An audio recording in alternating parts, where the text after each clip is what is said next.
Welcome to a Steeler Thoughts Chief Feelings film review. I'm Ajay Nair, and this week's review is going to be of the Chiefs' 22-9 Sunday Night Football victory against the New York Giants in MetLife Stadium. Thanks to all of you who follow along at STCF 715 on TikTok, Twitter, and Instagram, and those of you who follow our YouTube channel or listen to the Steeler Thoughts Chief Feelings podcast wherever you download podcasts. Let's get into this film review.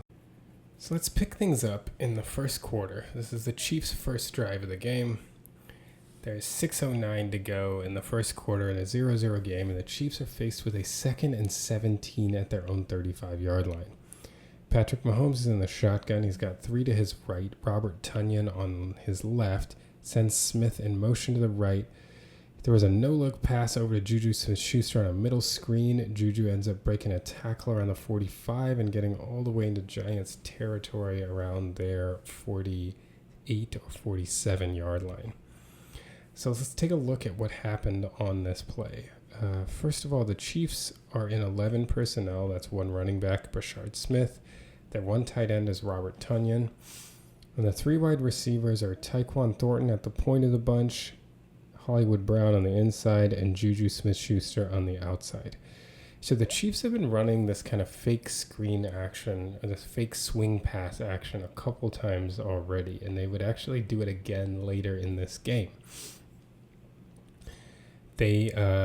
What they do is they send Brashard Smith in motion over here, and then one of the things they did prior to this in a fake screen action was they sent Thornton kind of deep on a post, and then they had Kelsey leak out behind him down the sideline. That's how he scored a touchdown against the Chargers. What they do here is they run the kind of swing pass again, fake swing action. Tyquan Thornton runs like an over. Hollywood Brown runs up, but they're really getting their defenders in position to try to block them. And then Juju Smith-Schuster cuts back toward the middle. And then if you watch this, Mahomes looks over to the swing like he's going to throw this swing pass. And as Juju does his kind of delay cut to the middle. So look, Juju comes out like he's going to block for the swing pass. He comes out like he's going to block. Hollywood's also headed in this general direction. These guys look like they could just be clearing out defenders, and then you got the blocker and you have the swing. Mahomes looks over at Brashard Smith like he's going to throw the swing and throws a no-look across his body back to Juju, and again leads him because they have 2 blockers, Creed and Trey Smith, leaking out, and they're running a middle screen. And so Juju just sneaks in behind them. You almost wonder, I don't know if he's fast enough, but you wonder what would have happened if Juju had just really made his way to the sideline, because essentially there's one defender in Robert Tonyan. If he had tried like a foot race to the sideline instead of he came upfield and then tried to come around at the last minute, he ended up breaking this tackle. But the numbers were very interesting in that this was really the only unblocked guy once Juju got the ball.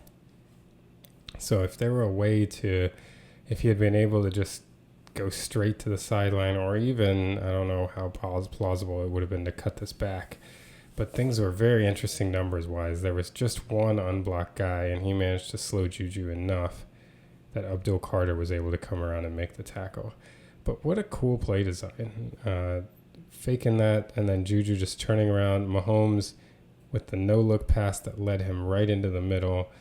Got the Chiefs out of a jam on 2nd and 17 and got a first down.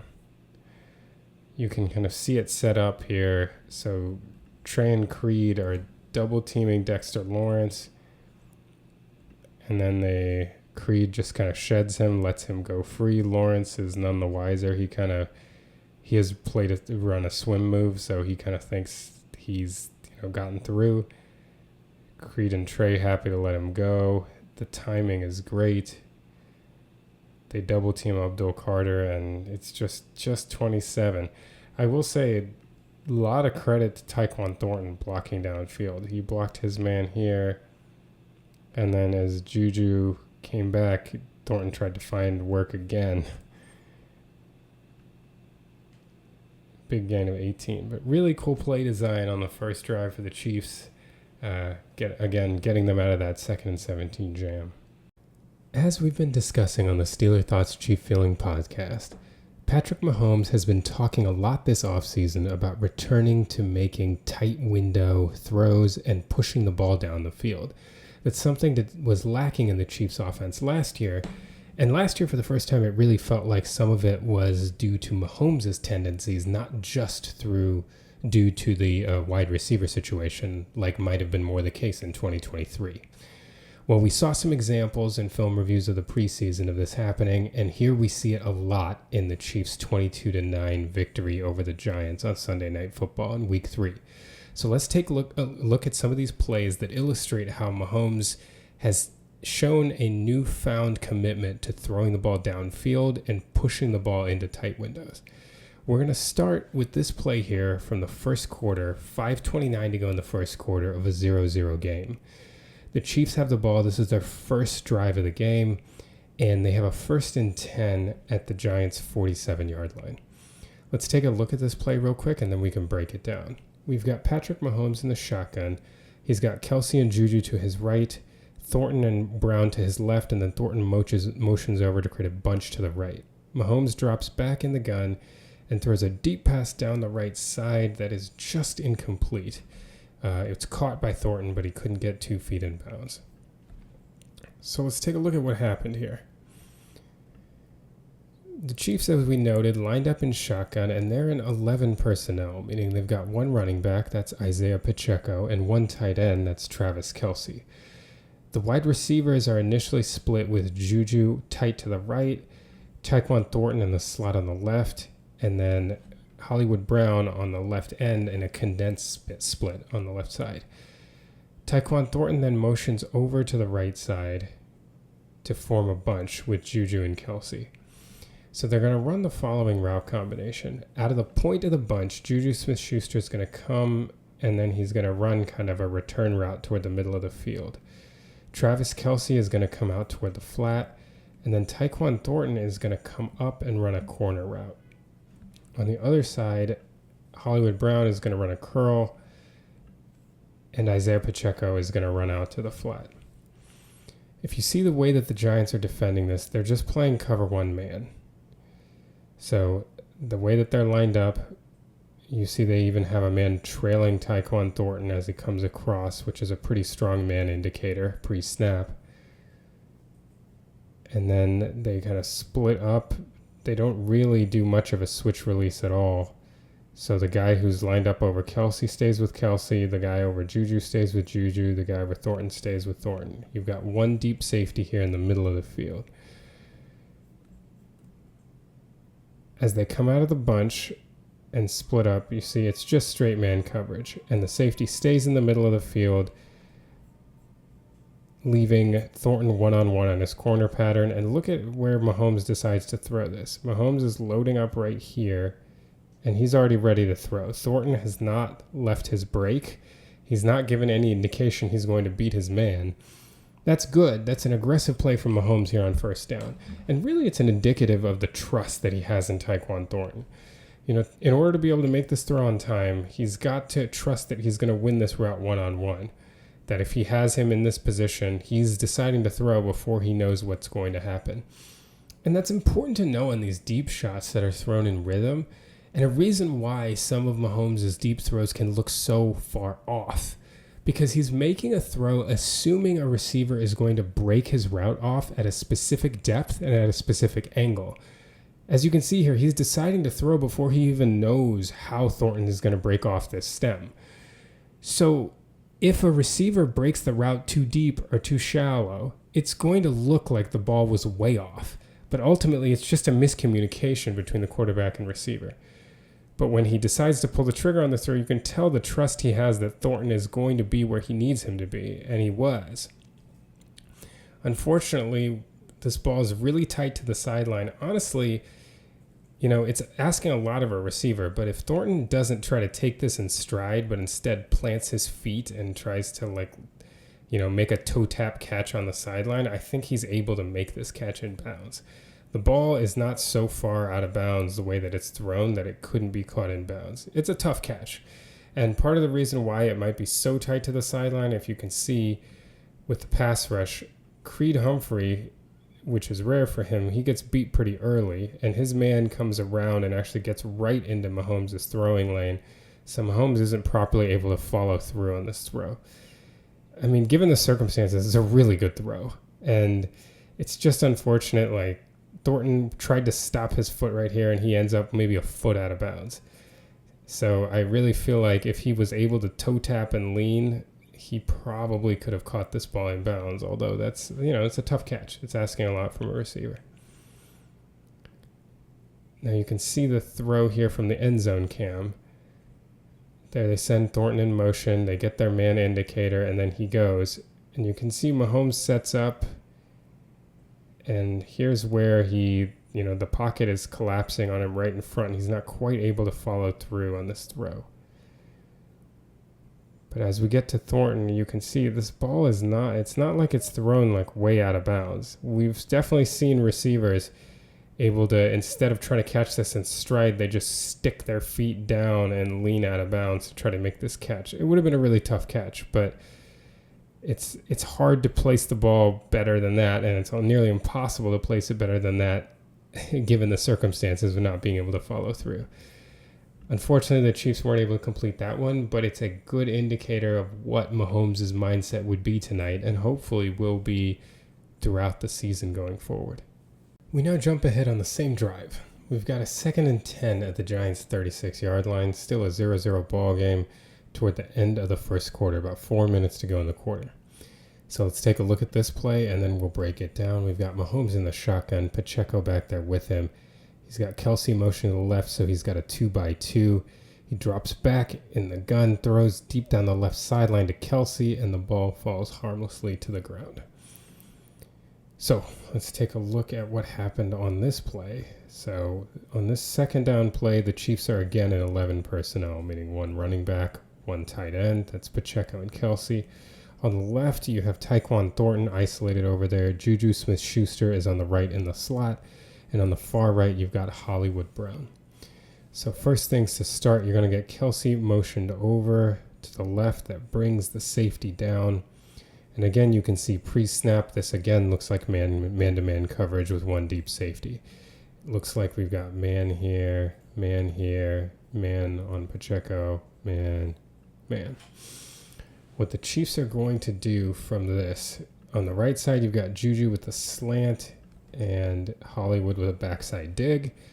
On this side, you've got a switch release, that kind of like scissors route combination. Kelsey is going to take an out and up, and Tyquan Thornton is going to come up inside. And really, his role here is going to be to try to pick Kelsey's man that Kelsey can run underneath and get a nice release, hopefully running wide open down the sideline. So again, if we watch this in action, Mahomes is reading that left side first, and here you can see the pick action. The timing here is important. Thornton's coming in first, Kelsey's trying to come in behind. Ideally, Thornton is going to try to get in between Kelsey's defender and the sideline as he tries to follow, so that he has to hesitate, get around Thornton, and is a step behind Kelsey as he goes. So you see, as this develops, the defender actually does a very good job of sidestepping right here and avoiding Thornton. You almost wonder if Thornton was just a step to the left here, so the defender actually had to come up and over or duck under. That might have gotten Kelsey a little bit more room. But the defender, to his credit, does a great job of avoiding the pick and then following on Kelsey's back hip. But Kelsey does kind of have half a step. Now, the way that this ball is thrown, Kelsey is going to have to come back for it. So you see it kind of landing right here. Now, my critique of this play is, yes, Kelsey had a step. So the ideal ball placement is out in front of Kelsey down the sideline. That being said, if Kelsey, right at this point, stops to come back to the ball, if you look at his defender doesn't have his back turned at all. The defender is going to run right through Kelsey and get a pass interference, moving the ball down to about the 15-yard line or so. I can't tell you why Kelce didn't do that, why he didn't try to come back to this ball. My best guess is that he didn't track it until too late. Maybe he didn't see it. But otherwise, I don't know why he wouldn't. That would be something that we would expect out of Kelce. And in fact, we have seen out of Kelce in the past, as we can take a look at some previous similar plays from Mahomes and Kelce. Most Chiefs fans will remember this game. This is the divisional playoffs from the 2019 season. The Chiefs were hosting the Texans, the game where they fell down 24-0 and came back to win 51-31. Well, in the second quarter of this game, with the Chiefs down 24-7, they had a 2nd and 10 at the Texans' 33-yard line. And watch the play that they run here. Mahomes drops back and he throws it deep down the left side to Kelce. This looks very similar to what we were seeing here against the Giants. And look what Kelce does on this throw. He stops and comes back to the ball, and the defender runs right through him. And you see the ref throwing the flag right there for pass interference. So we have seen this from Kelce before. The ability as he's going down the field. Here it is on the instant replay from the reverse view. Watch as the ball is slightly underthrown. He stops, comes back, and allows the defender to run right through him. That's an easy pass interference call for an official. Here it is from up close. Stop, come back to the ball, draws the pass interference. And that's not even the only time we saw Kelce do this during that specific playoff run. This is the Super Bowl 54 against the 49ers. If you remember, this will be a couple plays after the famous 23 jet chip wasp play to Tyreek Hill. The Chiefs had a 3rd and 10, so before they really, just as they were getting that comeback started. And watch Kelce again aligned in the slot here, this time on the left side. Mahomes is going to throw it from shotgun, and again, it's a similar thing, trying to beat somebody down the numbers in this case. And look how he comes back to the ball again thrown a little underthrown, back to the ball, the defender runs right through him, he gets the pass interference call, this time in the end zone. But it's the same kind of idea that we saw against the Giants. Kelce just comes back to the ball, has the defender run right through him, and gets a pass interference call. The next play was the touchdown pass to Kelce to get it to 20-17, and at that point, the rally was on. Anyway, back to the game at hand. So we'll follow Kelce here again, and if you watch this time, as he comes down, the ball's thrown similarly. He does not come back to this ball, and it falls incomplete. Again, like I said, the only explanation I have is maybe he wasn't able to track the ball, but for whatever reason, he didn't come back to this one and wasn't able to draw a penalty on the defender, whose head clearly was not turned. Looked to be in position to allow the defender to really run right through him for another pass interference call.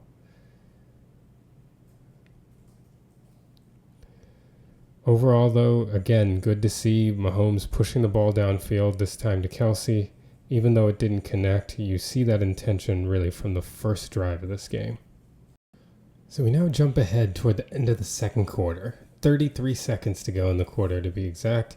We're in a 6-6 game, and the Chiefs have a 2nd and 10 at their own 32-yard line, trying to get down the field and get some points to take the lead before halftime. Let's take a look at this play, and then we'll break it down. Got Mahomes in the shotgun. He's got Gray moving to the left to give him 2 on the left, 2 on the right, and he's got Hunt in the backfield with him.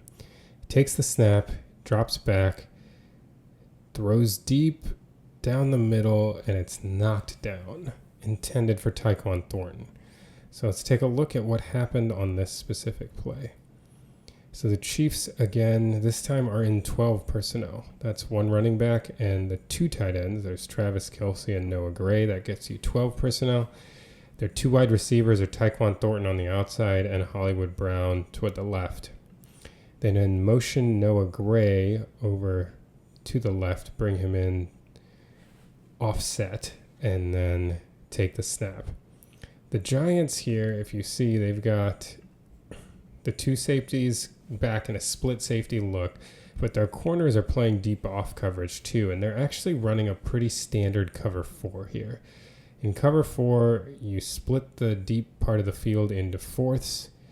You got 4 guys back there, each responsible for a quarter of the deep field, and then you have 3 underneath defenders in shorter zones. So they're just kind of dropping back. This is toward the end. They just want to make sure to try to not give up a big play, have as many people back as you can. What the Chiefs do with their route combination to try to beat this, and it's actually a very nice play design. Hollywood Brown is going to come in and run a dig. Noah Gray actually chips and then comes on a curl. And on this side, you have Travis Kelce releasing and then running an out. And then behind him, you've got Tyquan Thornton coming up and running a post. So if you think about it, you've got a deep safety here and you've got a corner deep here. They're each responsible for a quarter of the field. So what you're doing is you're sending Kelce out right in front of this guy who sees the guy in his quarter coming out, so he's more likely to charge on that route, leaving the post free, and you're occupying this safety who also could potentially try to come back and save that post with the dig route from Hollywood Brown here. So basically, Kelce's route is supposed to hold this safety down. Brown's route is supposed to hold this safety down, which frees up Thornton to run a post and have nobody here in the middle of the field. And that's exactly how it plays out. If you see here, watch this safety keying on Kelce's route. Look at this safety with eyes on Hollywood. And when Thornton makes the break here to run his post, this safety continues to look at Hollywood. Nobody's covering the middle of the field. It's just this corner right here. So Mahomes gears up to make this throw. He actually does get hit right toward the end, but he decides to go for it, throw this down the field for the post. And honestly, this corner, who's responsible for the outside quarter, just did such a good job. Like, look at how out of position he is right here. And look at how he closes on this throw. He comes all the way across, gauges the depth perfectly, undercuts it, and manages to get a hand on it. If you have one critique of this play from Mahomes, it's that if this ball is like a foot farther out, a foot, maybe even like 6 inches, but definitely a foot or 2 farther out, this is a touchdown, right? Because the corner is not able to undercut this. Thornton, will be just a little farther back. He doesn't have to slow down as much. He just makes that catch. The corner will fly by underneath, and Thornton will just walk this in for a touchdown. Unfortunately, this is a really long throw, and honestly, the corner just made a really great play. Most corners don't even try to undercut this. They just give up on the fact that they've given up the catch and just try to rally and make the tackle. This corner went from broke, and he made it happen. I feel like most corners in this situation that do go for broke miss. Thornton catches it and just walks into the end zone. But great play from the corner there. Like I said, if a throw that's just a foot farther out from Mahomes is a touchdown, but it's really hard to fault this throw because it's just a perfect play from the corner. Like, it's just a really, really good play by the corner. If you watch it here from the end zone view, Mahomes is looking to his right the whole way. He sees the safety stays down. He gears up and gets rid of it. And, it is a great throw. He gets it downfield on a line, and it's just a really good job by that corner. I can't believe he gauged the depth so perfectly because look at, he had a lot of ground to cover here. And he's got to gauge exactly where he's going to come and undercut it. If he himself is like a foot too close to the quarterback or a foot too far away, he misses this ball. But he timed it, gauged it perfectly, and knocked it down. Just a great play from the corner. But again, so encouraging to see Mahomes making these decisions. And a guy like Thornton giving him the opportunity. He's clearly showing the propensity to get open down the field. And so it's not just a mindset change from Mahomes. It's that he's got a guy who reliably he trusts down the field to be where he wants him to be and make plays on the ball. Really nice to see. We're now 23 seconds to go in the second quarter. So jumped ahead just a little bit in the game. Same drive. Chiefs trying to get some points to end the half. They have a 1st and 10 at their own 37-yard line. We'll run this play and then break it down. We've got Mahomes in the shotgun. He's got 3 to his right, Juju alone to his left, Kareem in the backfield. He drops back to throw, doesn't see anything he likes, then gets flushed out to his right. We've got the late delay spy coming, still can't get him, and he heaves a deep pass downfield to Hollywood Brown, who's interfered with, and it ends up being a 52-yard penalty to get the Chiefs into field goal range. So, if we break down what's going on this play, the Chiefs are in 11 personnel, 1 running back, 1 tight end. The running back is Kareem Hunt, the tight end is Travis Kelce. The wide receivers are Juju Smith-Schuster here on the left, Hollywood Brown in the slot, Tyquan Thornton out to the right. So the route combination that the Chiefs decide to run here, on this side they just have Juju running a corner pattern and then Kareem Hunt coming in the flat behind him. On this side, they have Hollywood Brown running a deep corner, Tyquan Thornton comes in and runs a dig, and then Kelce comes to the flat, and it ends up being like a Kelce can cook route underneath. So what they do is they clear out, and so there's Kelce ends up leaking out late and having one-on-one and having all the room to operate and do his weird herky-jerky Kelce stuff. The Giants are in a kind of man-match coverage this time. It looks like they're playing quarters. So what you really need to know about the principles of what they're doing is they're going to have usually the outside guy is going to be pretty consistently manned up. The only time that they're not going to take a man in like the most basic version of quarters is if he goes underneath. So the outside guy is essentially man-to-man. The safety ends up being responsible for the vertical of number 2. The number 2 on this side is Kareem Hunt. So this safety, if you notice in the play, is actually going to cheat over and help out to the strong side. So what the man match concept ends up doing is you ending up having an outside defender, a cap defender, they've got the inside defender and an underneath defender. So they kind of form a box and are able to kind of surround anybody that's trying to run a pattern here. This side, it ends up being essentially man-to-man as the safety comes over to help. They're not as worried about Juju and man coverage, so they allow man-to-man, and he's responsible for the flat. The guy who's going to take Kelce's flat is the overhang defender over here.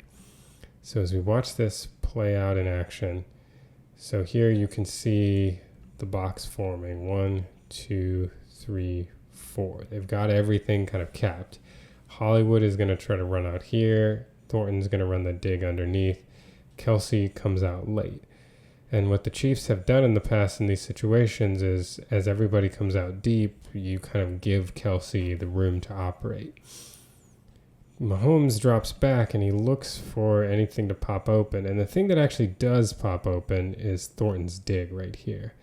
So as the Giants the underneath defender is following Hollywood, and this defender, like we said, it's kind of essentially man-to-man over here.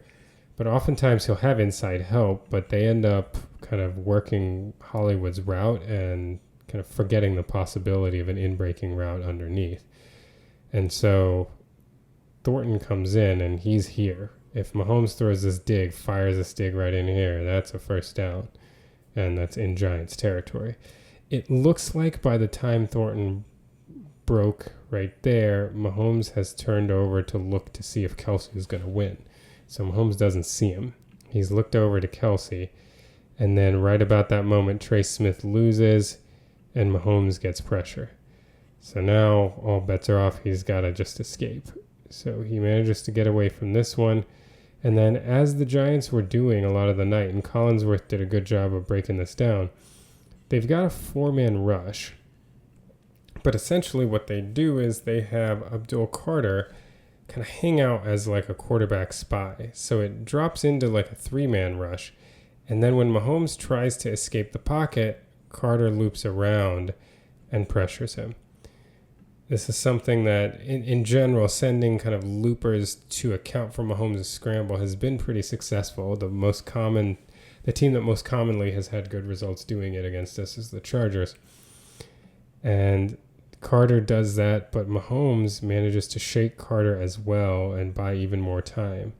And as you see here, he then points up, we're in just pure scramble drill, and he points up to Hollywood like, just go long, basically, go deep. Keep on going. And it looks like the other defender that was down here with Hollywood is concerned about this route coming over the middle. Juju is as good of an ad-libber as anybody. As the scramble has started, Juju has gone from his corner pattern over here to come all the way across the field to try to make himself available to Mahomes. Thornton also has come to that side. Juju has come over, and Juju's route coming over here. This is where you love Juju Smith-Schuster's instincts. Look at him cutting to open space down the field. Like, he just knows what to do. This is why Mahomes trusts him so much in the scramble drill. There's a defender underneath. There's Thornton over here. He's not just going to keep running. He's going to run to the open space. Does a great job here, and it's that really that catches the attention of this safety, who then flies back down thinking that this is where the ball will obviously be going. Mahomes is signaling to Hollywood, though, and this is the funniest part of this, is if you watch Hollywood getting on the same page as Mahomes, watch how he's running. He's like, okay, like he's probably going to throw it somewhere over here. And then watch his reaction once Mahomes throws the ball. He's like, oh, crap. I got to get deeper. And he doesn't seem at all to be anticipating that Mahomes is going to throw this even farther down the field, which he does. And it helps out because the defender isn't ready, and as he comes around, he just grabs Brown's shoulder, and that's enough for the pass interference. Here you see it. Mahomes looking first down the middle, and I think he just ended up looking over to Kelce. It would be around now when Tyquan Thornton would have come open, but he just wasn't looking right in that area. He then avoids pressure. Here is the looping rush from Abdul Carter. Mahomes gets away from that,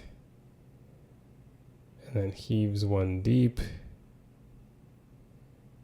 They get the pass interference. Again, Mahomes making a concerted effort to really get down the field and make plays, and it's been good for the offense, and I feel like it's only going to be better. We jump ahead now to 8:26 to go in the third quarter. Chiefs are up 9-6, and they have a 3rd and 3 at the Giants' 5-yard line. Mahomes is in the shotgun, starting it empty with 2 on his left, 3 on his right. He motions Kareem into the backfield, looks right, throws over the middle for a touchdown to Tyquan Thornton.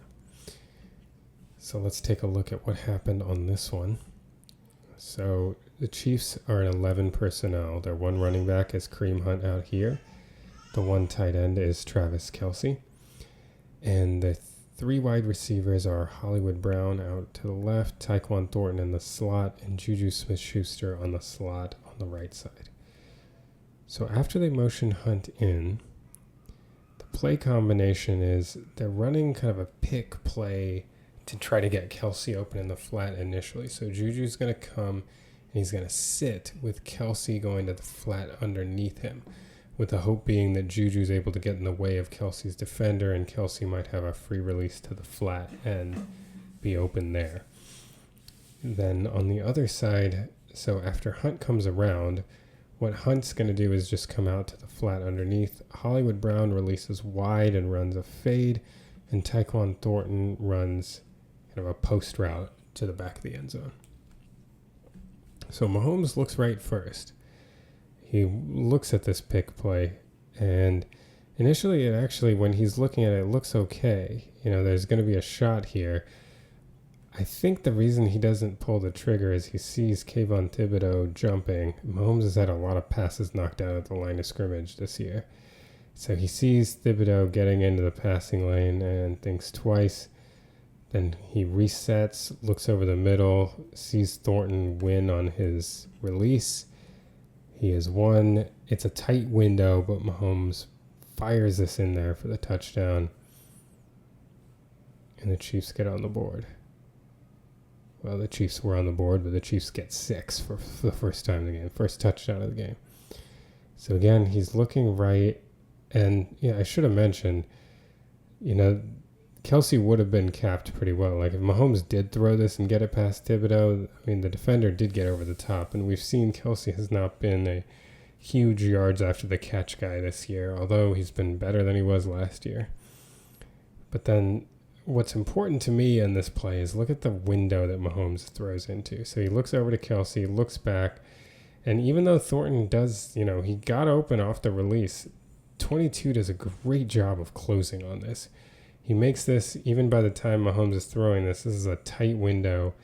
And look at that. He fits this ball in. That was threading the needle. And again, you just like that Mahomes is throwing these passes. This is not, a throw that's an easy, put it anywhere throw. He's got to fire this in. He knows the gap's going to be tiny. He's got to hit him in stride, right on the line.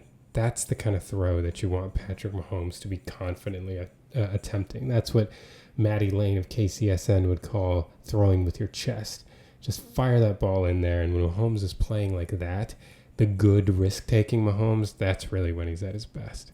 We jump ahead to 9:26 to go in the fourth quarter. At this point, the Chiefs are up 16-9, and they're faced with a third down at their own 26 or 27 yard line or so. Patrick Mahomes is lined up in the shotgun, and he's got Kareem Hunt to his left, 2 receivers to the right, 2 to the left, takes a snap, drops back, initially then gets pressure up the middle and throws one, which is caught by Tyquan Thornton for a first down. This one is really indicative of Patrick Mahomes just hanging in there, taking a big shot and trying to make something happen. And sometimes, things fall your way. They say that fortune favors the brave. Well, I think that's the case on this play here. So if we take a look at what the Chiefs are trying to get done, it's going to be kind of hard to figure out what they were doing on the left side here because Tyquan Thornton initially gets caught up with his defender and isn't able to release it. He's probably running like a full clear out, maybe just a go route here, but it's difficult to say because he's not able to completely get into his route. Kelce comes and looks like he's got an option route to go in or out. On this side of the field, Hollywood Brown is coming all the way across the field here on a deep over. And sorry, I should have let it run so he releases in here. So he's running all the way over across the formation from here. And Juju Smith-Schuster, as you can see, is coming up the field and then is going to cut in on a dig route.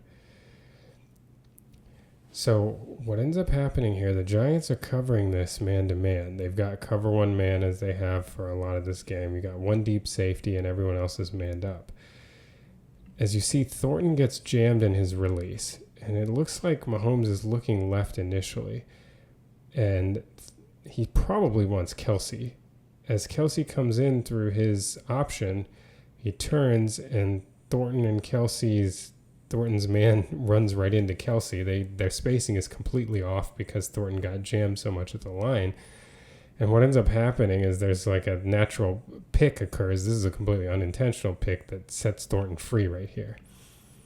Well, in the meantime, while Mahomes was trying to sort through that stuff on the left side where no one was coming open because of the timing, Hollywood did a good job on his over. If Mahomes had been reading the right side of the field initially, he would have just thrown this immediately. Like, this is there for the first down right there. But Mahomes only came back to it late when pressure was coming up in his face. If you notice, he sees Hollywood now and just makes that throw as he's about to get hit. He hangs in there to make that throw. The throw ends up being a little bit behind, but it looks like it's going to get there. Although 21, again, does a great job of coming and undercutting this, just like he did on that deep pass to Thornton we talked about earlier. 21, very good at taking good angles and using his makeup speed, but it looks like this ball is going to get to Hollywood regardless. But Thornton, now having gotten his man unintentionally picked by Kelce, turns around and sees the ball coming to his area and just undercuts it himself and catches it for a 21-yard gain. So not the guy the ball was supposed to go to, but it looks like this probably would have gone to Hollywood anyway. As good of a job as 21 was doing trying to undercut this, I think the ball was going to get to Hollywood. But Thornton ended up undercutting it himself, making the catch, 21-yard gain to the unintended receiver. You can see it from this view as Mahomes is just about to get plowed by Dexter Lawrence. Here comes the ball, and you see this throw is going to make it to Hollywood. Like, this would have been a completion to Hollywood Brown, but Thornton just came underneath and took it. It's a first down for Kansas City. But again, you just love that Mahomes hung in there. He read the left side of the play, which completely got ruined. It's also good that, we're having guys now beat man coverage. And this part of them beating man coverage was the release, right? Andy kind of got Hollywood open here. Juju's on the line of scrimmage. Hollywood Brown's coming underneath, so he gets a free release. He's releasing behind Juju, so it causes his defender to have to drop. And so when Hollywood comes across the middle, there's already a natural separation. So, I can't give all the credit here to Hollywood for winning. A part of it was just play design and the way the release was set up. But he won this route. Mahomes got it over, and Thornton ended up stealing it from him instead of a defender. Good to see Mahomes hanging in there, taking a big hit, and getting the ball downfield for a big first down.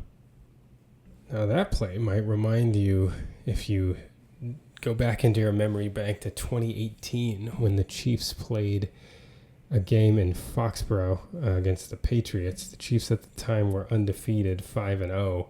This was Mahomes' first year starting, playing Tom Brady and the Patriots in New England. And in the fourth quarter, which was a fireworks-filled quarter, not as much as the AFC Championship game that these two would play later in the year, but on this play, the Chiefs had a 3rd and goal trying to take their first lead of the game since they were up 3-0 at the very beginning.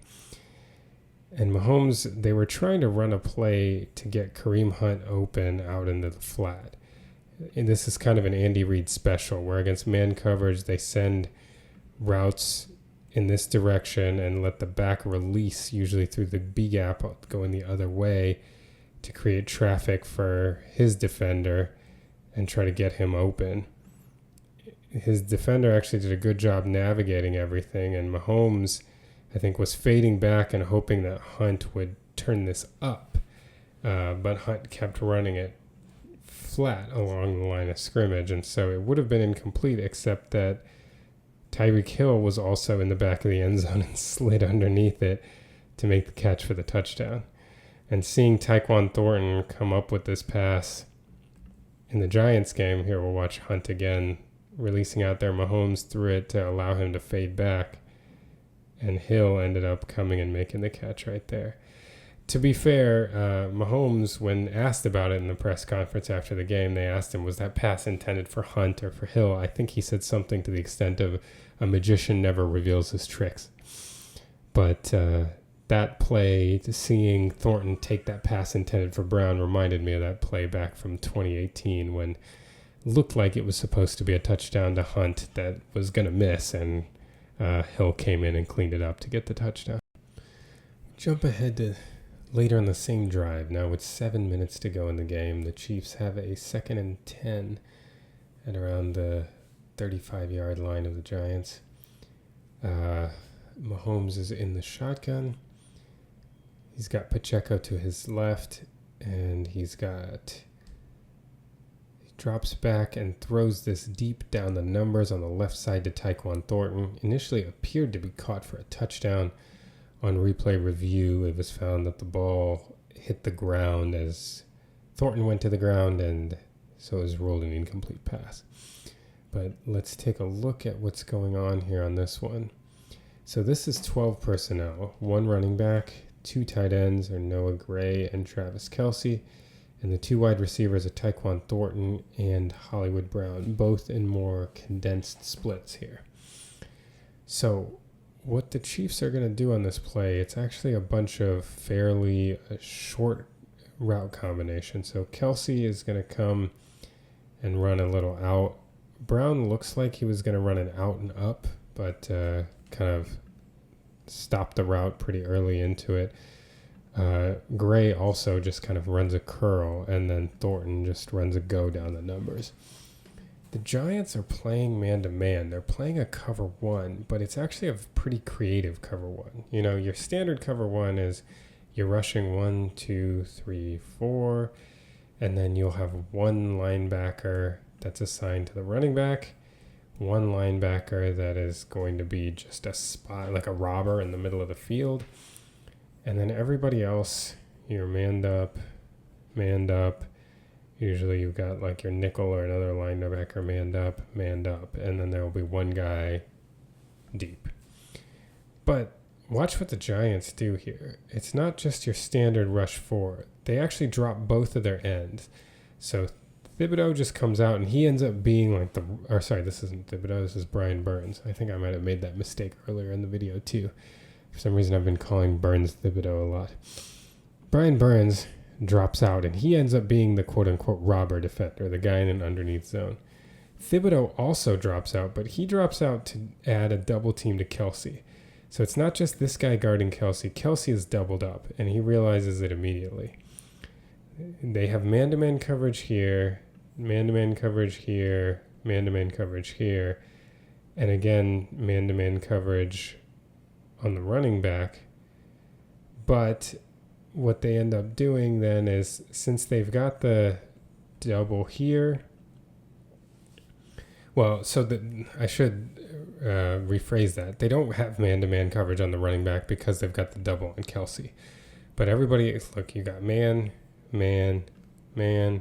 your deep guy, your zone guy, and they're rushing 1, 2, 3, and then the fourth is coming from here. So it's interesting. They get to the same thing with, the big difference being that they don't have someone to account for the running back, which doesn't matter because he stays in for pass protection. And the reason they don't have someone to account for the running back is they've got a double on Kelsey with one of the defensive ends. But it amounts to the same thing. It ends up being cover one man, and that means you have one safety in the middle of the field, and Mahomes likes his chances. Thornton is one-on-one, and you see Mahomes sees that, and he's going immediately. Before, he's throwing this very early, makes the decision to throw. Thornton beats his man. It's a great throw. Great effort by Thornton, and he's just not quite able to corral it when going to the ground. It actually looked great live. I was sure it was a touchdown. But then once we saw the close-up replay, you could see it wasn't. But look, that's his guy. He's Reed. He sees the one-on-one. He's got him. Thornton snags it, and then right here when he goes to the ground, he lost control of it momentarily before regaining it. Ended up being an incomplete pass. But nice play against that coverage. Good job by Mahomes and Thornton. They just weren't quite able to connect there. All right, so let's jump over to just after that incomplete pass, and we'll take a look. We've got Patrick Mahomes in the shotgun. He's got 3 to the left, 2 to the right, and then Kareem Hunt comes into the backfield, motioning over. Looks like a man indicator as they get a man run with him. Drops back, then gets pressure from his left, throws across his body, across the field, and hits Thornton down right about at the half-yard line or so for a big first down. So let's take a look at what happened here in this play. The Chiefs are in 11 personnel again. That's one running back, Kareem Hunt, one tight end, Travis Kelce. The wide receivers are Jason Brownlee on the right, Tyquan Thornton in the slot, and Juju Smith-Schuster over on the left. So what they're going to do, Brownlee is going to run a clear-out route. And on this side, they're going to have Kelce initially stay in the block, and he's going to release late. They're going to have Juju come up and run an in-cut. He's actually going to kind of take the dig all the way across the field. And Tyquan Thornton is going to come and run a corner. Now, it looks like the jam on Thornton kind of messed with the timing. You almost wonder if Juju was supposed to ultimately run a pick here. The way that they had this being an in-breaking route and this being an out-breaking route against man coverage.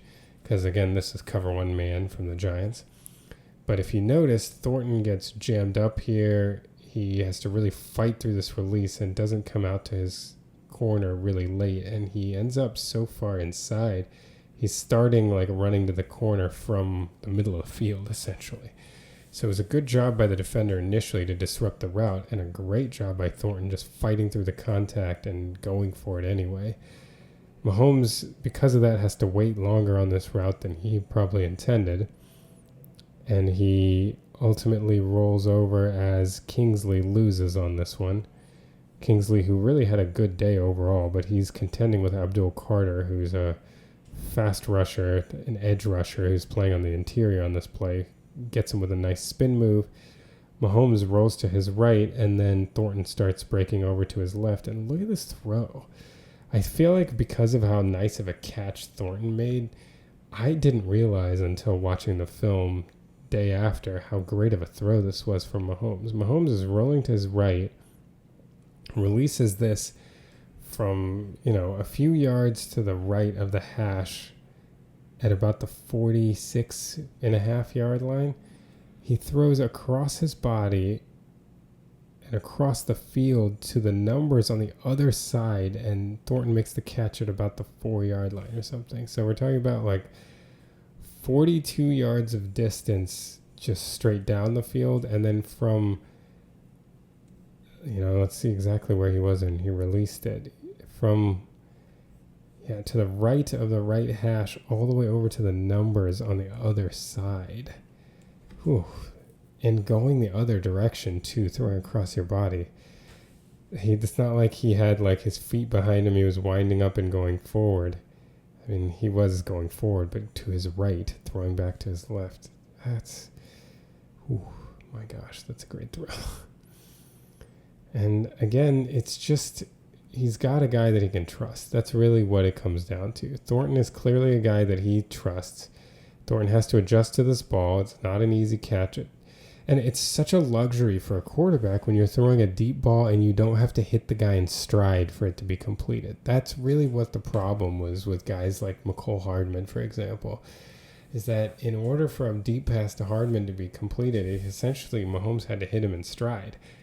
Hardman was running the route on paper, whereas Thornton is able to adjust here to a ball that's coming at more of a depth than he anticipated. He's running this way. The ball ends up coming over here. He has to adjust. He's able to track the ball in real time, adjust to it, come down with it. And as many people pointed out, one of the more hilarious screen grabs with his hand up in the air celebrating the catch from underneath the defender. So if we check this one out from the end zone cam, you see Mahomes is looking left, and because of here we're starting to see the kind of jamming that was going on there. But because of that, Mahomes had to take more. This route took longer to develop than he anticipated, and because Carter beat Kingsley with a nice spin move, you got to give him credit. This is a great rush from Abdul Carter. Swipes over, and then as he gets Kingsley moving to his right, spins back over to Kingsley's left. Mahomes has to come out in order to buy enough time, and look at this throw across his body down the field. What a great throw. What a catch. Great job tracking the ball by Thornton, and a big setup for the Chiefs down inside the 1 yard line. And now we get to 2:20 to go in the game. The Chiefs are up 22-9. They have a 3rd and 4 at their own 16, trying to get a first down to ice the game. We've got Patrick Mahomes in the shotgun with Kelsey and Brown to his right.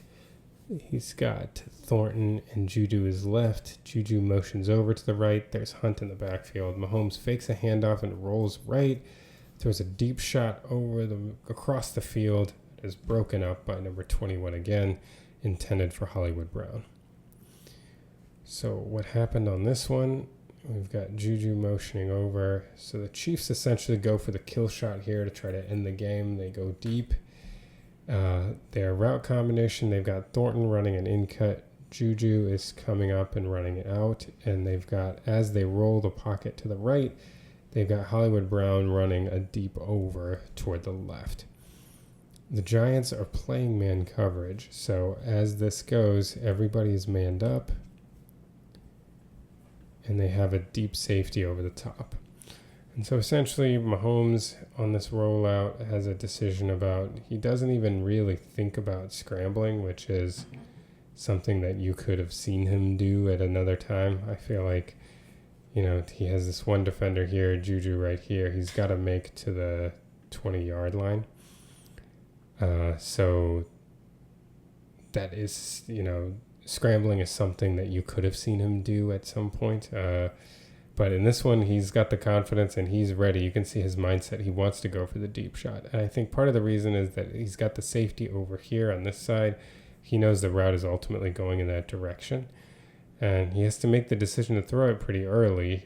And at this point, things are looking pretty good. This is Brown. It's kind of hard to see from this angle. We'll be able to see it from above. But he kind of curls this and takes a step in this direction before pulling it that way.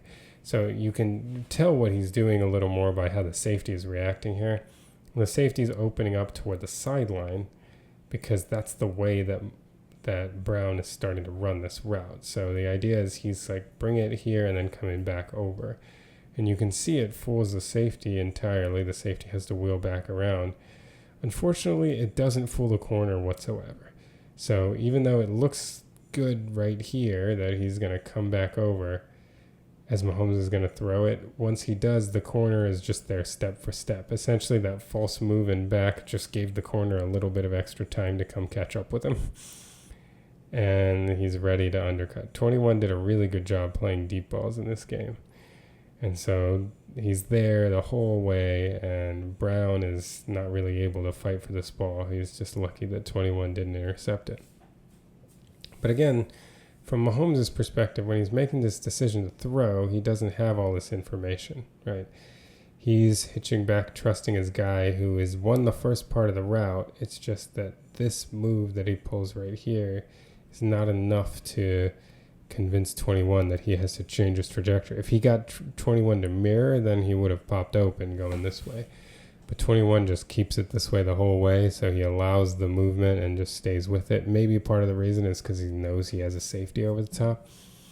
In any case, he's right there underneath to try to make this play, and almost does. If you see it from this angle, you'll be able to really see the nuances of Brown's route a little better from this viewpoint.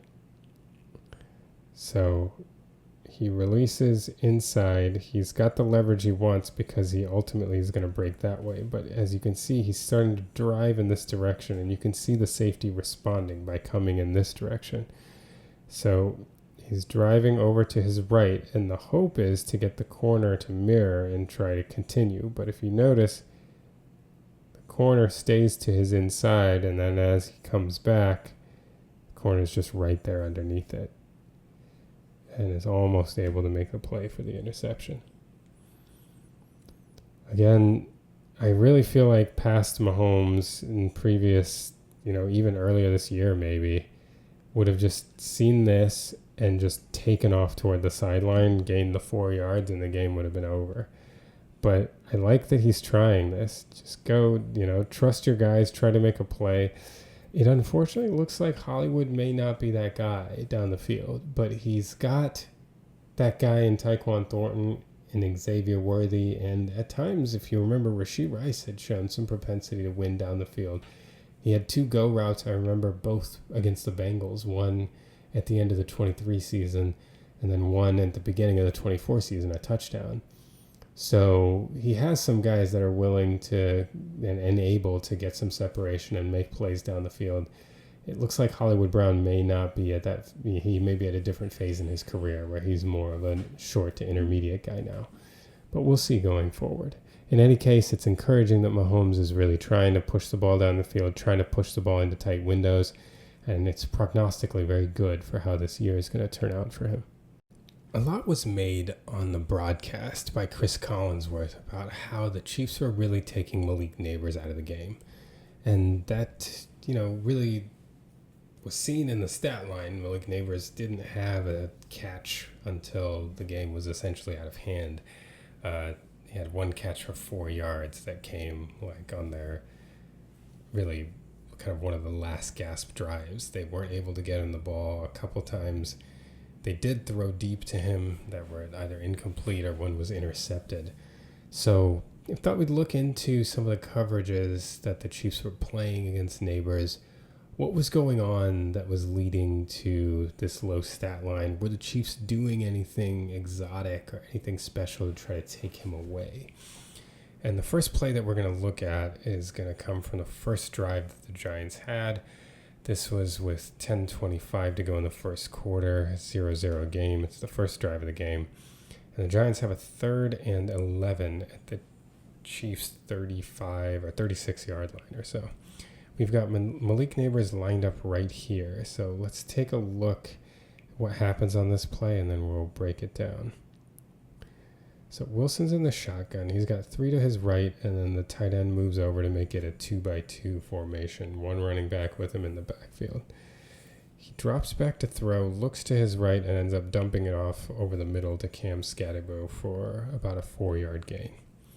So we're really going to focus here on this review on what the Chiefs were doing with Nabers. So just to get an idea of where we are personnel-wise, the Chiefs are in their nickel. Means they've got 2 linebackers on the field. There's Drew Tranquil and there's Nick Bolton. They've got 6 defensive backs. 1, 2, 3, 4, 5. Where's number 6?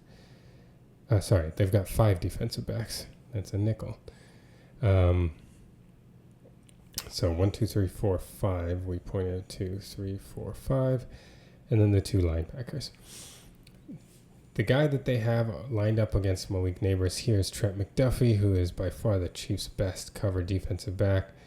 They also have mugged up the A-gaps here, so it looks like they're potentially showing blitz, though they have 2 high safeties. One thing that we'll be talking about a lot is the 2 high safeties. I saw that the Chiefs ran with 2 high safeties more than anybody has at all in any game so far this year. It was somewhere around 76% of their snaps had 2 high safeties, I believe. So they're clearly trying to take away the deep passing game. But let's see what they did with Nabers. They've got McDuffie over the top of him. And then at the snap, Nabers is running a slant here. So they've got a slant-flat combination. Nabers coming in the slant, the tight end running the flat. And really, this is not any kind of special coverage here. This looks like a pretty standard kind of cover 2 variation here, where you've got the 2 deep safeties, and really you just kind of have 1, 2, 3, 4, 5 underneath defenders. Everybody's kind of split evenly. It's maybe not quite what you'd call a country cover 2, as Cody Alexander would say, as there is some like route mirroring on this side. Maybe they're playing more like cover 2 to the left and more of a pattern match to the right. But in any case, this is a pretty standard coverage here, nothing too special. The thing that is a little surprising, if you notice, Wilson is reading the right side of the field, so he's not even looking to Nabers. And this is not like a deep pass pattern. This is kind of more of a quick pattern. So essentially, with the choice not to read the slant flat, probably by whatever pre-snap keys he had, he's really looking at the left side where he's got the double slants. The part that I don't really understand is that as he looks over here, I'm guessing he's looking at this one. Well, this comes open. I don't know why he didn't go 1 to 2 here. It looks like he looked for this one. And if you watch his head here, he comes right to his check down as the next thing. He went here, covered, here, throw. Well, if he had gone 1 to 2 for that second slant over the top, that one popped open. He could have thrown this and completed it. Instead, he came down to the check down. But as far as the point of what we were looking at, nothing too exotic on Nabers. It's just that Russell Wilson, from whatever indications he had pre-snap, decided to read the right side of the field instead of the left first. But in any case, Nabers running a slant into an underneath zone isn't that great of a route combination, but it's not like the Chiefs were doing anything that special or exotic here. So let's move ahead to an early key play in the game. We've got 9:10 to go in the first quarter, the end of the Giants' first drive of the game, 0-0, and we've got a 4th and 3 at the Chiefs' 28-yard line. The Giants essentially need the 25 to get a first down, and let's see what the Chiefs do to try to take away Malik Nabers in this situation. Wilson's got 2 receivers to his right, 2 tight ends to his left. He motions Nabers out to the outside. He throws to his right, and it's knocked down at the line of scrimmage by Nick Bolton for an incomplete pass. So what are the Chiefs doing in coverage here? Well, this is a Spags blitz. He ends up sending both Bolton and Tranquil, so he ends up having 6 people rush, leaving him with only 5 to defend, and he essentially is playing man coverage on the back end. So if you see here, you've got manned up here, manned up here. Cook ends up coming down to the running back, and then Watson and Hicks are manned up on the tight ends. So this is just simple man coverage coming behind a blitz. McDuffie is just manned up against Malik Nabers. Initially, the way they had set it up with Nabers in the slot, he was going to be manned up against Shamari Connor, who is a much weaker man defender. But the way that they motioned it to get Nabers to the outside to run his out route, they just had McDuffie in man coverage against him.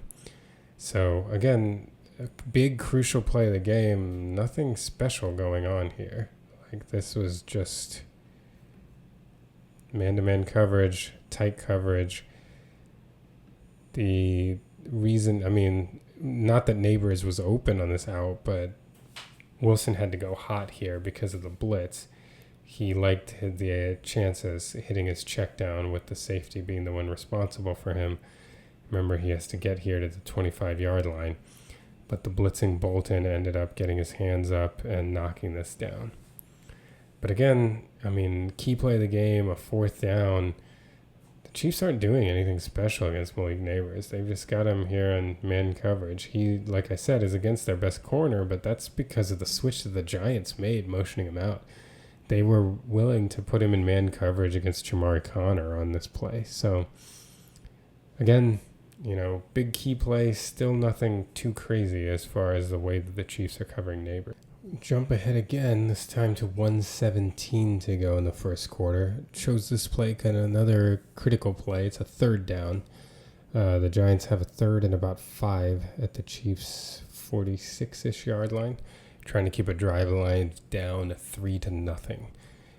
We've got Malik Nabers is here lined up in the slot. So we've Russell Wilson has 2 to his left, 2 to his right. They motion Malik Nabers out wide. He takes a snap and throws a screen left to Cam Skattebo, who gets nailed for a loss of a yard. Again, what are the Chiefs doing to Nabers here? The Chiefs are in their nickel again. There are 5 defensive backs. 1, 2, 3, 4, 5.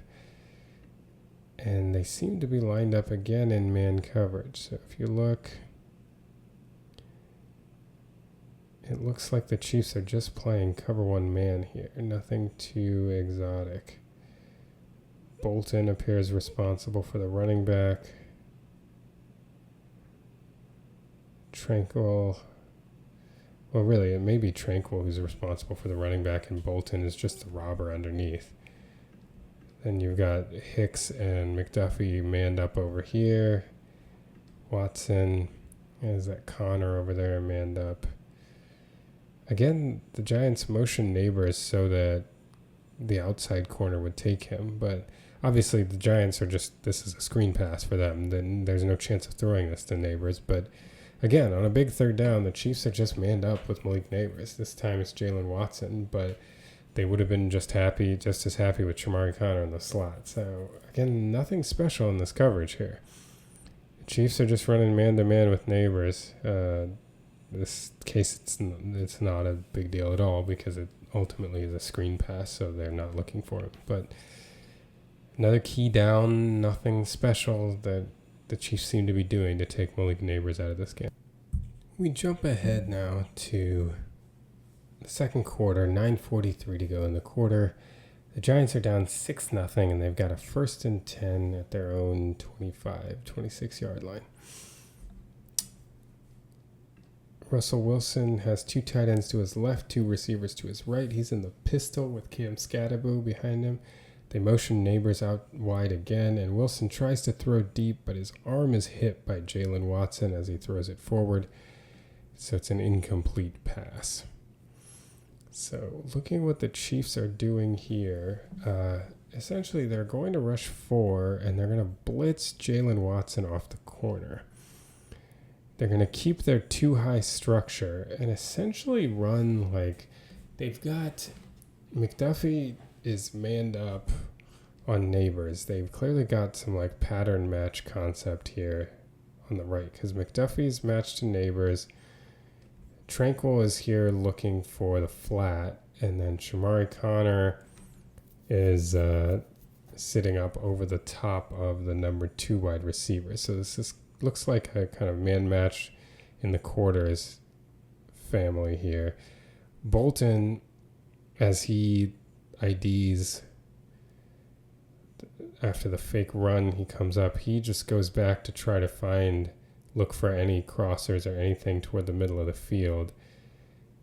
And then you've got Tranquil, and there's this Hicks over here looking underneath in case anybody leaks to the flat. So this looks like a kind of modified quarters being run behind a blitz. And again, so essentially Nabers just is on one-on-one coverage with McDuffie. Once Connor realizes he's got Roland Wallace's help here for the post, he's able to kind of middle this and help out once he realizes his throw is coming Nabers' way. But really, like, Connor from the start here looks to be the one who's responsible for the vertical of 2. So it's really only just McDuffie up over the top on Nabers. And again, that matchup is partially because of the way that the Giants are choosing to shift here. They're starting Nabers in the slot where he would again be capped by Shamari Connor, and Trent McDuffie would be responsible for 1 really unless he goes underneath. But the Giants are motioning out where they're getting McDuffie over Nabers, but again, this is just one-on-one coverage.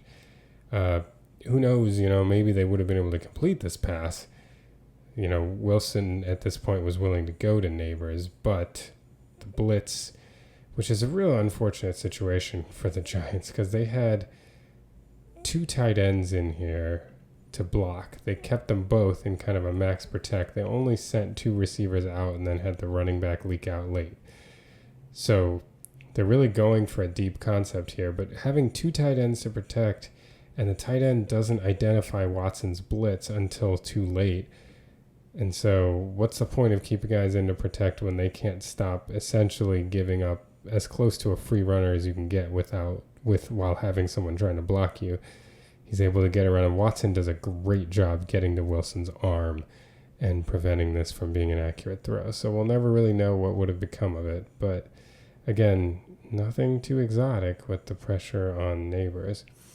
If we want to check out again, so with the play action, you see the far tight end's eyes are not at all on the potential for Watson to blitz. And he manages to get there and does a good job of just going for the arm. He is worked a little bit around, so he does enough to get around to the arm and cause this pass to flutter harmlessly short and incomplete. So let's jump ahead to 1:11 to go in the first half. It is a 6-6 game at this point, and the Giants are trying to get some points before half to take the lead. We've got Russell Wilson in the shotgun. He's got 2 to his right, 2 to his left. Wan'Dale Robinson motions across the formation to create a 3-by-1.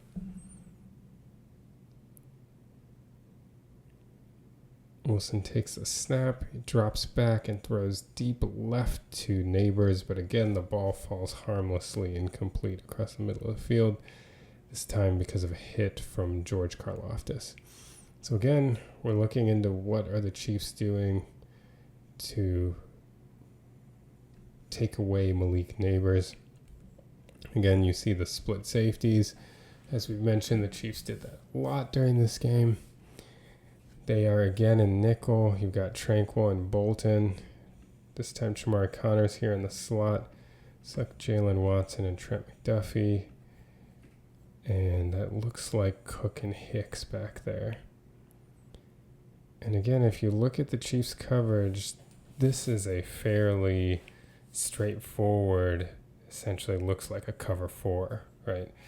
You can see you've got the 1, 2, 3, 4 deep defenders, each taking a deep a deep quarter. And then you've got 3 underneath defenders. This is pretty close to just like a country cover 4. Nothing too exotic about this coverage at all. And Wilson sees it and likes his chances of trying to get Nabers up the numbers to see if he can split these 2 defenders. But again, nothing too special. It would have been interesting to see, again, like one of the previous ones when Watson was blitzing, if Wilson could get this throw off, what could have happened. But this time, George Karlaftis just walks his man right back into Russell Wilson's lap and manages to get his arms on him as he's trying to make this throw, and Wilson cannot get enough on the throw and just falls in the void, incomplete. Man, the Giants, they ended up throwing 2 picks in this game, and they had 2 of these throws that just fluttered because of hits, and neither of them came close to being intercepted, which feels unlucky. You know, if even one of those are picked, then you got a 3-pick day. But again, going back to the coverage, I don't see any like specific brackets on Nabers. I don't see any special attention being paid to him. I think the one thing that seems to be consistent as we go through this review, and we'll see if that continues, is that the Chiefs are definitely defending against the deep pass. Which, I mean, we already know that to be true. They played split safeties like 70+% of the time. So they're clearly selling out against deep balls, but I don't know that they're doing anything specific to Nabers. At least we haven't seen anything to this point yet. From the end zone cam, we can just take a quick moment to appreciate Karlaftis' rush here. This is Andrew Thomas is still not 100%, so not able to play the entire game. And once he came out, Karlaftis just went at his replacement, bull rushed him straight back into Wilson's lap, and managed to grab him. But fortunately for the Giants, this ball fell harmlessly to the turf. Now we jump ahead to 56 seconds to go in the first half. Again, this is a 6-6 ball game. The Giants are trying to get some points to take the lead here before half. And they have a 2nd and 7 at about the Chiefs' 23-yard line. Russell Wilson is in the shotgun. He's got 3 to his right, 1 to the left, and he's got Singletary in the backfield with him. They again motion Nabers from the slot out wide. They seem to do this a lot. Singletary also moves over to the right side as Wilson adjusts the protection. He throws deep to the right toward Nabers, but it's intercepted by Jalen Watson. And the Giants come out of that drive with no points. So again, what are the Chiefs doing to try to take away Malik Nabers? The Giants really seem to, they line him up in the slot a lot and then motion him into the outside, which really ends up putting him against the Chiefs' better corners. In this case with him in the slot, who knows whether he would have been McDuffie or Brian Cook's responsibility, both of whom are, well, McDuffie is a great corner. I think the Giants would have liked the matchup on Cook. But then now he's lined up against Jalen Watson, who's certainly a better cover corner than, a cover defensive back than Brian Cook would be one-on-one. Well, what the Chiefs end up doing is they end up blitzing Bolton and Tranquil again. So they're sending 6. But the Giants hold Singletary and their tight end back in pass protection. So it evens out the numbers here. So even though it seems like the Chiefs are sending extra, since the Giants are keeping in 6 to protect, it essentially creates the same numbers as a normal cover 1 man, which is what the Chiefs are running. So you've got man-to-man, man-to-man, man-to-man, and then you've got over the top here, you've got the deep safety, and then Noel Williams over here, who was man-to-man on the tight end. Since the tight end stays in the block, he kind of drops out and becomes your robber. So you really just have 3 guys you're worried about in the pass pattern. Since 2 are staying in the block, they're manned up. Then you have one guy to be your deep safety and one guy to be your underneath guy. Everybody else is rushing. You'll notice Leo Chanel's on the field here. So this is actually a 3-3-5 nickel. The Chiefs only have 3 defensive linemen. Then they have 3 linebackers and 5 defensive backs. But so what the Giants are doing here is they're running Wan'Dale Robinson on a deep over. They've got a curl here, and then they're just sending Nabers on a go. And again, the Chiefs are not doing anything special in coverage against Nabers. He's just one-on-one here. And Chris Collinsworth said on the broadcast, I can't really fault Russell Wilson for this. You got Malik Nabers one-on-one, you got to throw it to him. Well, you certainly can fault Russell Wilson for this. And what you can fault him for is this throw is way too late for this route. What it looks like is that Wilson is looking for his deep over to Wan'Dale Robinson. That's the route that he wants. And it would have been a good option. It's a good route to run against a blitz. As you're against man coverage and you don't have a lot of people in the middle of the field. The problem is that Noah Williams was supposed to be guarding the tight end. And he does an incredible job here of when he notices the tight end is not going in, he drops and ends up dropping underneath this deep over, making it way too dangerous of a throw to make. If Wilson had just gone and made that throw, this would have been picked off. In fact, I believe we saw that similar thing happen to Kyler Murray in the preseason where Murray was looking for a deep over, and I think it was Jaden Hicks that dropped underneath it in a similar situation here. So Noel Williams is trying to drop underneath this, and that takes away the over. But then when you're Wilson and you come back to this, now throwing to the corner of the end zone, it's too late. What you want to do when you're throwing this go route to the end zone is give Nabers a chance to outrun the defender to the ball. The problem is that they've already gotten so close to the end zone that by the time you put this up, this just essentially is a jump ball in the end zone. And Nabers' speed advantage and ball tracking advantage completely goes. I mean, you're just giving the corner, especially when you get it a little short, when they have time, the corner is going to be in better position, right? Because the receiver is trying to beat the corner down the field. So once they both make it there, then the corner is in better position trying to box the receiver out, which is exactly what happened. You can't make this throw. I mean, Wilson doesn't release the ball until they're crossing the 10-yard line. I mean, that ball has to be thrown way earlier. If you haven't gotten over to that route and they're throwing it and it's at this point, don't. I mean, this is a terrible decision at this moment. What's also interesting is that the Giants did a great job of kind of walling off this side. And since this is man-to-man covered, I know you got Noah Williams who's dropping here, but Wilson does actually have a route to scramble here. That honestly might have been the best option. I know you're kind of thinking, you're not thinking scramble when you got 56 seconds to go in the half, but I mean, he can probably make this out of bounds. I don't know. It's certainly throwing this one is a mistake. I don't know. I mean, maybe if you really put it up like by the pylon and you're just like go up and get it, but you're asking a lot of a receiver who's trying to beat a defender down the field and then essentially has to come back to the ball.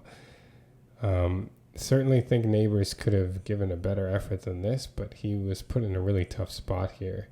Wilson should not have made this throw that late. But again, we just got man-to-man coverage with no safety help here. The safety in the middle of the field ended up going over and checking the over route. But nothing special on Nabers. In this situation, you do wonder if he had been the first read on his go, if they had thrown it a little earlier and made Watson work for this a little bit. I mean, Watson often does well in these situations, but maybe Nabers would have had a chance. But in this situation, really tough spot when the ball's thrown that late. The Chiefs managed to keep shutting Nabers down, even though they haven't really done anything that crazy to try to account for him. We jump ahead to 14:08 to go in the game. The Chiefs are up 16-6, and the Giants have a 3rd and 6 at about the Chiefs' 45-yard line. Russell Wilson lines up in the shotgun. He's got 3 to his right, 1 to his left, and the running back is with him in the backfield to the left. He drops back to throw, throws deep over the middle of the field, and it is almost intercepted by Brian Cook. He ends up knocking it down before he gets injured. He and Nabers were down on this play, and by the end of the game, both of them were reported to be okay. So let's take a look again. We're looking to see what the Chiefs are doing to guard Malik Nabers. Again, we see this pattern. Nabers starting in the slot and then motioning out to the outside. And the Chiefs here in coverage are running a pretty standard. Really, it looks like it may end up being a Tampa 2. It's definitely a cover 2. We got 2 deep safeties. We've got our 4 underneath, and it looks like Shamari Connor might be the runner. If you all remember, the difference between like a standard cover 2 and a Tampa 2 is that the Tampa 2 has a middle defender. It used to be a linebacker. Now it can be a safety or a nickel corner 2 in the middle of the field, who essentially is responsible for running anything up the middle because that's such a vulnerable part of the cover 2 defense. So it looks like Connor might be doing that, and then when Robinson's route up the middle comes shorter, he just stays at home. But you really just have the 2 deep safeties, and Nabers runs a route to get him isolated on a safety deep. But again, we've yet to, on passes that were thrown to Nabers, on key downs, on passes that were not thrown to Nabers, I'm yet to see anything that makes me feel like the Chiefs were devoting any kind of extra attention to him. This is, a deep route. He just gets passed off to the safety, one-on-one with the safety. Honestly, I just feel like Brian Cook tracked the ball better than him. I mean, you would think, the way they're running it, Cook manages to maintain inside position on this throw that's like more of a post to the middle of the field. Nabers doesn't really, he's running to track it, but he doesn't seem to be trying to get leverage on Cook at all. Just allowing Cook to stay underneath him, and Cook ends up going up and knocking the pass down, almost intercepting it. Nabers, because of the way he ran to the ball, ended up kind of having to play defense. He actually hit Cook on the head as he went down. I mean, some might argue for a penalty there. But in any case, again, nothing too special. As you see, Wilson, he gets the matchup he wants. He gets Nabers just isolated on a safety. Nothing too exotic. And yet again, I guess the only interesting wrinkle out of this is that the deep safety is Noel Williams, not the actual safety who you'd imagine Shamari Connor. He, like we said, he kind of plays the runner in the cover 2. So they do rotate this, interestingly. But that's more just a thing that could confuse Wilson. It's not, it didn't affect him on this play at all, but it's not anything special done to take Nabers out of the game. But another failed pass attempt to Nabers. All right, so now we get to 3:38 to go in the game. The Giants are still down 22-9. They have a 3rd and 5 around the Chiefs' 30-yard line. Russell Wilson is in the shotgun. He's got 3 to his right, 1 to his left. That one on his left is Malik Nabers, isolated there. Drops back and throws deep to his left to Nabers. It's incomplete, bringing up a 4th down. And again, the Chiefs here now come out in dime. They've got the extra defensive back. Their only linebacker is Nick Bolton. They have 6 defensive backs. And again, coverage-wise, they just run a cover 2. They're having both of their corners run with the outside receivers, but they've got 3 underneath in zone, and then 2 deep safeties split coverage. They have Nabers bracketed here, but that's just because he is the isolated receiver on this side, so the corner and safety are paying attention to him as he runs his go. But again, This is just a pretty standard cover too. Nothing exciting about the way that they're covering this. And, whoever got ISO'd on this side is going to ultimately kind of be bracketed by the nature of the coverage being very simplistic here. So yeah, again, and Wilson tries to get that in there. He's not able to fit it between the corner and the safety in a way that Nabers is able to get it. And that is kind of the story of the game. So as much as, Chris Collinsworth was talking about the Chiefs taking away Nabers, it doesn't seem like they were doing anything exotic coverage-wise or anything special to take him out of the game. They were very clearly trying to eliminate the deep pass, and that seemed to mess with the Giants' offense's ability to function. But it would have been interesting to see, as we counted in this film review, there were 2 deep shots to Nabers against coverage that, maybe could have been exploited with a good throw. But it's difficult to say what would have happened because both times Wilson got hit while he threw and the pass wasn't even close to being accurate. So who knows? Maybe the narrative of Nabers' performance in this game was completely different if one of those was connected on. Then you had the one-on-one in the end zone that was thrown just way too late for Nabers to have any chance on it. So when there were opportunities down the field, they either weren't able to connect because of the rush or because of Wilson getting to Nabers late. So, but I don't really agree with the narrative that the Chiefs did anything special to specifically try to get Nabers out of this game. I don't see anything on the film that suggests that. But they did manage to shut him down, and it was a big reason why they held the Giants to 9 points. Let's jump ahead to 13:09 to go in the second quarter. The Chiefs have a 3-0 lead, and they have a 1st and 10 at their own 40-yard line. Mahomes is in the shotgun with Noah Gray to his right and a 3-receiver bunch to his left with Kareem Hunt in the backfield. He motions Juju out to the outside, fakes a handoff, and immediately gets pressure off the right end.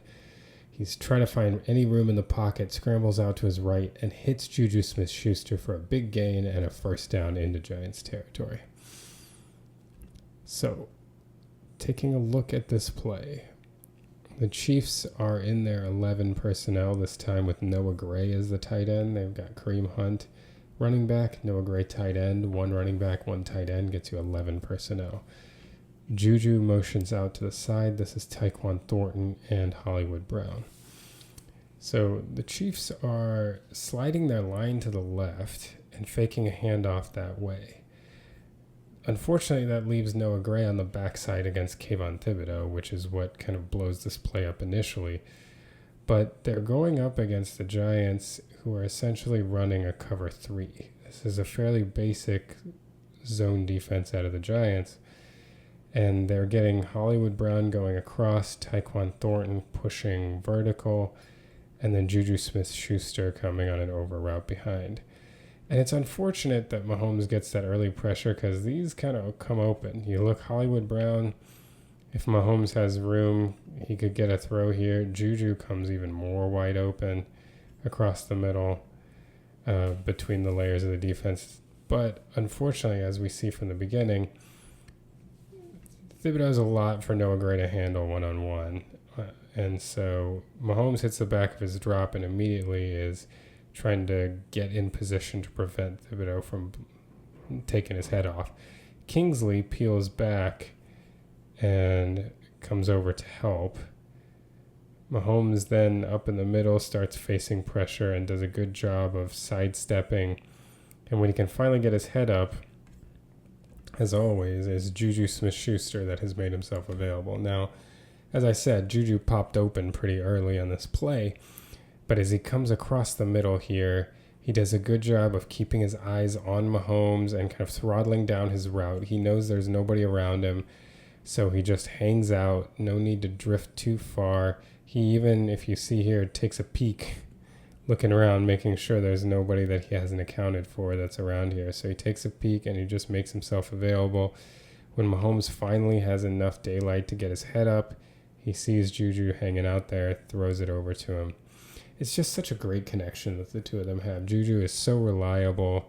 He gets it, gets open, makes himself available for his quarterback. See this from the end zone view. Mahomes sends Juju in motion. Here's the fake handoff, and immediately Mahomes is in trouble with Thibodeau, and so he tries to step up to give Gray an angle, and then you see Kingsley comes off to try to help down here. But as that's happening, Josh Simmons is struggling with Burns up the middle. Trey Smith helps out, and Mahomes manages to sidestep enough to get himself free, but then Abdul Carter, who's basically been spying Mahomes in their game plan, then decides to come in and he adds pressure. But by that point, Mahomes has gotten free to a place where he's found Juju standing open. Nice play, and another reminder of the chemistry. You know, we talk a lot about Mahomes and Kelsey being on the same page, though they really haven't been so much this year so far. But people forget about Juju. Juju and Mahomes have had a connection that started right when he came on the team in 2022. And when he rejoined last year, it was there, although Juju didn't seem like he was quite himself physically. Juju looks a little more spry this year, and that connection is still there with Mahomes. Pick up the game action with 8:56 to go in the second quarter. The Chiefs are up 6-0, and the Giants have a 3rd and 7 at their own 29-yard line. Russell Wilson's in shotgun. He's got 2 to his left, Malik Nabers on the right, and he has 2 in the backfield with him. He motions Robinson into the slot, drops back and throws deep over the middle, and it's intercepted by Roland Wallace. Picks it off at around the 31, 32-yard line and gets it all the way back into Giants territory around the Giants 47. All right, so what happened on this play? As you see, Wilson here looks to be in 11 personnel. His running back and tight end are actually both with him in the backfield. And then he's got 3 wide receivers, Malik Nabers being isolated off on the left. They motion Wan'Dale Robinson into the slot before the snap, and they run Robinson on a post. Nabers runs an out route, and this receiver here runs a dig. So what the Chiefs are doing in coverage here, the Chiefs are in their dime package, meaning that they've only got one linebacker on the field. That's Nick Bolton. Nick Bolton's sitting in the middle, and they have 6 defensive backs. They seem to be trusting Noel Williams more on the outside, allowing them to keep McDuffie's over here in the slot.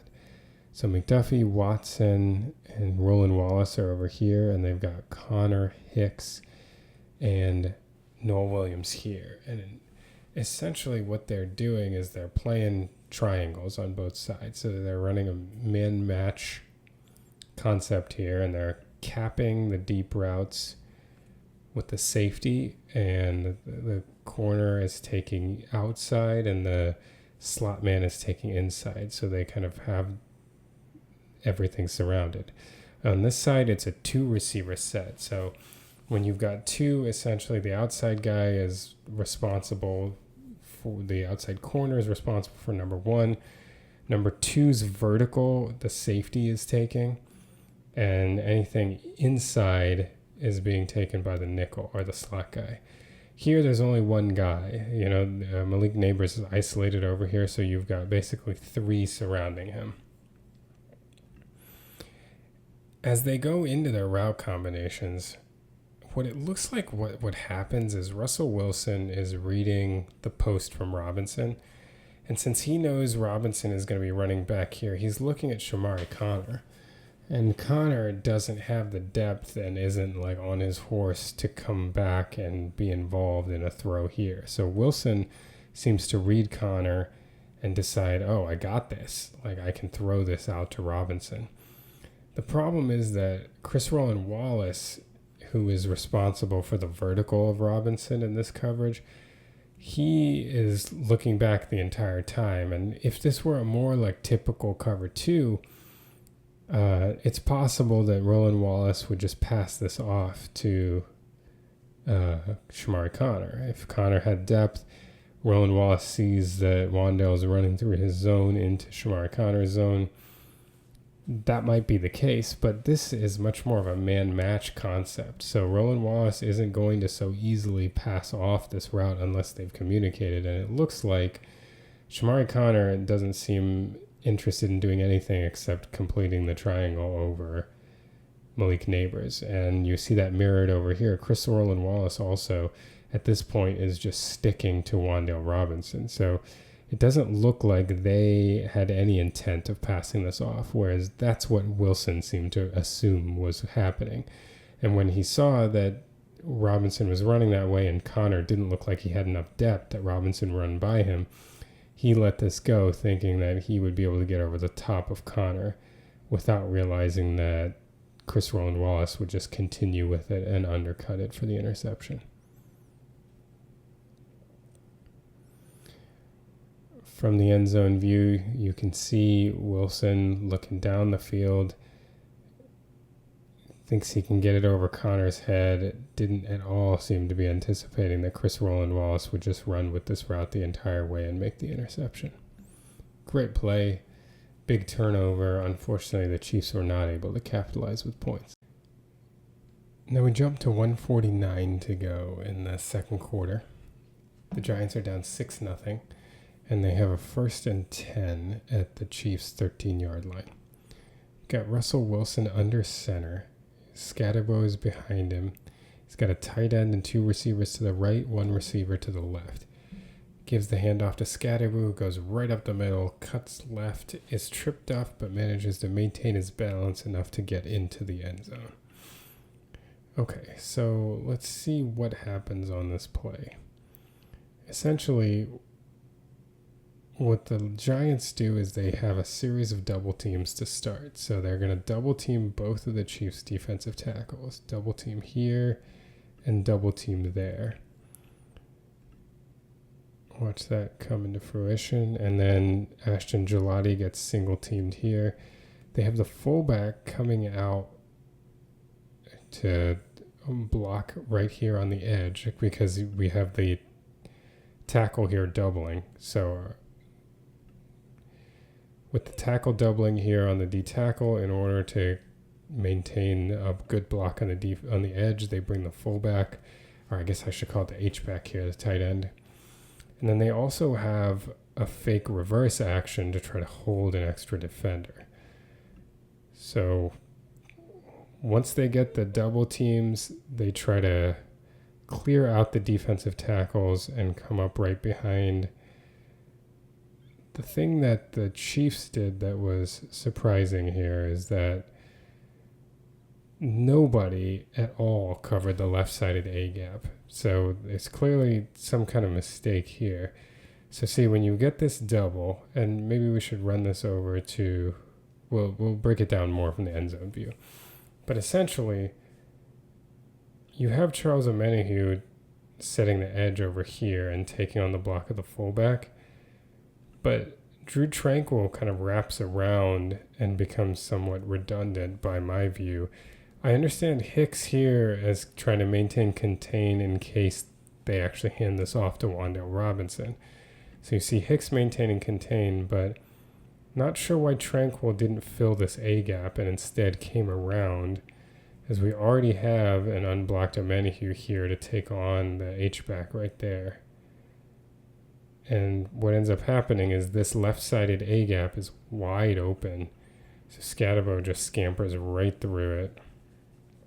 Then he cuts left and gets into the end zone. So let's take a closer look at what I'm talking about here. So we're going to get a double right here. There's a double. You're going to get a block on Gelati here. And then you get a double right here. Right. So as the center clears out here, this is that left-sided A-gap we're talking about. Chris Jones is going to fill this gap. Charles Omenihu is going to fill that gap. Hicks has to wrap around in case they actually hand off this end around. But you would think Drew Tranquil is the one that has to fill this A-gap right here. As Roland Wallace drops, Nick Bolton comes to fill. You see Nadi's filling this A-gap. The B-gap here, Bolton comes to fill. Gelati's coming. He's head up on the tackle, and he's able to maintain some degree of control over the C. He's coming around. Omenahu's here. Jones is here. You would think this is where Tranquil needs to fill. But Tranquil, seeing the motion from the H-back, comes around, and ultimately that leaves a wide open A-gap. And it's just too easy. I mean, I will say Roland Wallace is very slow to fill here. Like, he's kind of chilling back there. Once this ball's handed off, Roland Wallace has got to come up and fill this gap. But it's just Skattebo is able to just run right through it. Unless I'm reading this wrong and somebody can correct me, it feels like Tranquil is the guy who should be filling this gap right here. And that gap being left wide open is exactly why Skattebo was able to scamper so easily in for a touchdown. So we pick things up near the end of the first half. There's 1:34 to go in the second quarter, and it is a 6-6 ball game. The Chiefs have a 2nd and 10 at their own 22-yard line. Patrick Mahomes has 3 to his left, and he's got Tyquan Thornton isolated over to his right. Motions Kelsey over there to make it a 2-by-2 formation and takes the snap. Tries to dump it off to Pacheco. It ends up being a live ball backwards pass. Bobby Okereke tries to pick it up, but Mahomes hits him and manages to wrestle the ball from him, recovering his own fumble. So let's break down what happened on that chaotic play. So the Chiefs are coming out at 11 personnel. They've got Isaiah Pacheco, the running back, Travis Kelsey, the tight end. One running back, one tight end gets you 11 personnel. Tyquan Thornton is the receiver to the right. In the slot is Juju Smith-Schuster, and Hollywood Brown is to the left. So initially, the Chiefs are trying to chip both tackles. Travis Kelsey hits the tackle before leaking out into the flat, and Isaiah Pacheco does the same. He tries to chip the tackle before leaking into the flat. Juju Smith-Schuster runs a dig route.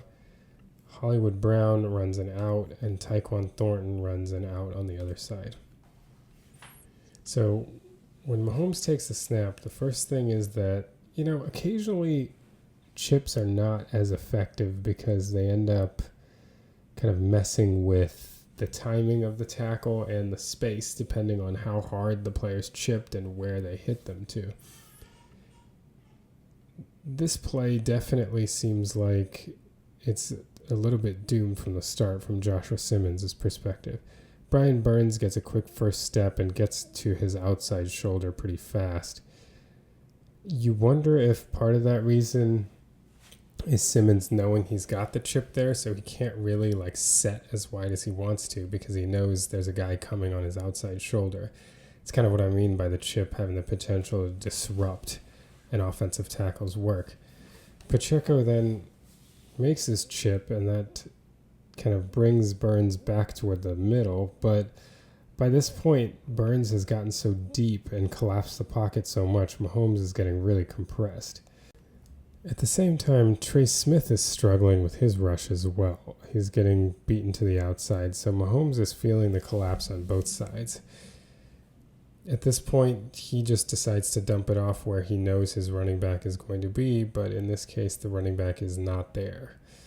This is the second time that Mahomes and Pacheco have not been on the same page on these flat dump-offs in this game.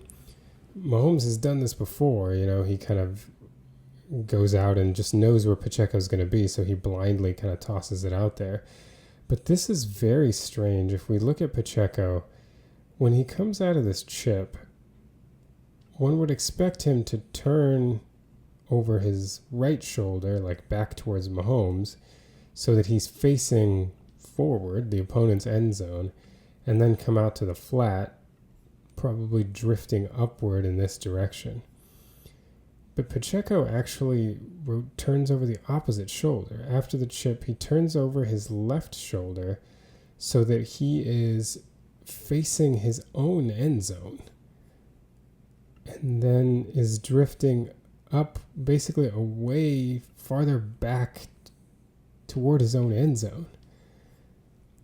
it's really strange. I can't say that I've ever seen anyone do this before. I don't know what to make of this. Like, it's almost like he momentarily got confused about which way they were going. I don't know. Like, it gives me shades of like the famous Jim Marshall fumble recovery where he ran it the wrong way into the wrong end zone. I don't know. I can't think of under any other reason why you'd want to be facing backwards, running out and looking over, and he's also just drifting in this direction. And if he doesn't do that, then he's available. He's there for Mahomes. If he, right here as he takes the chip, just stay facing this direction and come out to the flat like this, you'll be right there to make that catch. Instead, he dropped back a couple yards and it felt like the ball was behind him because he was in the wrong spot, facing the wrong direction. It's very strange. I've never seen that happen before.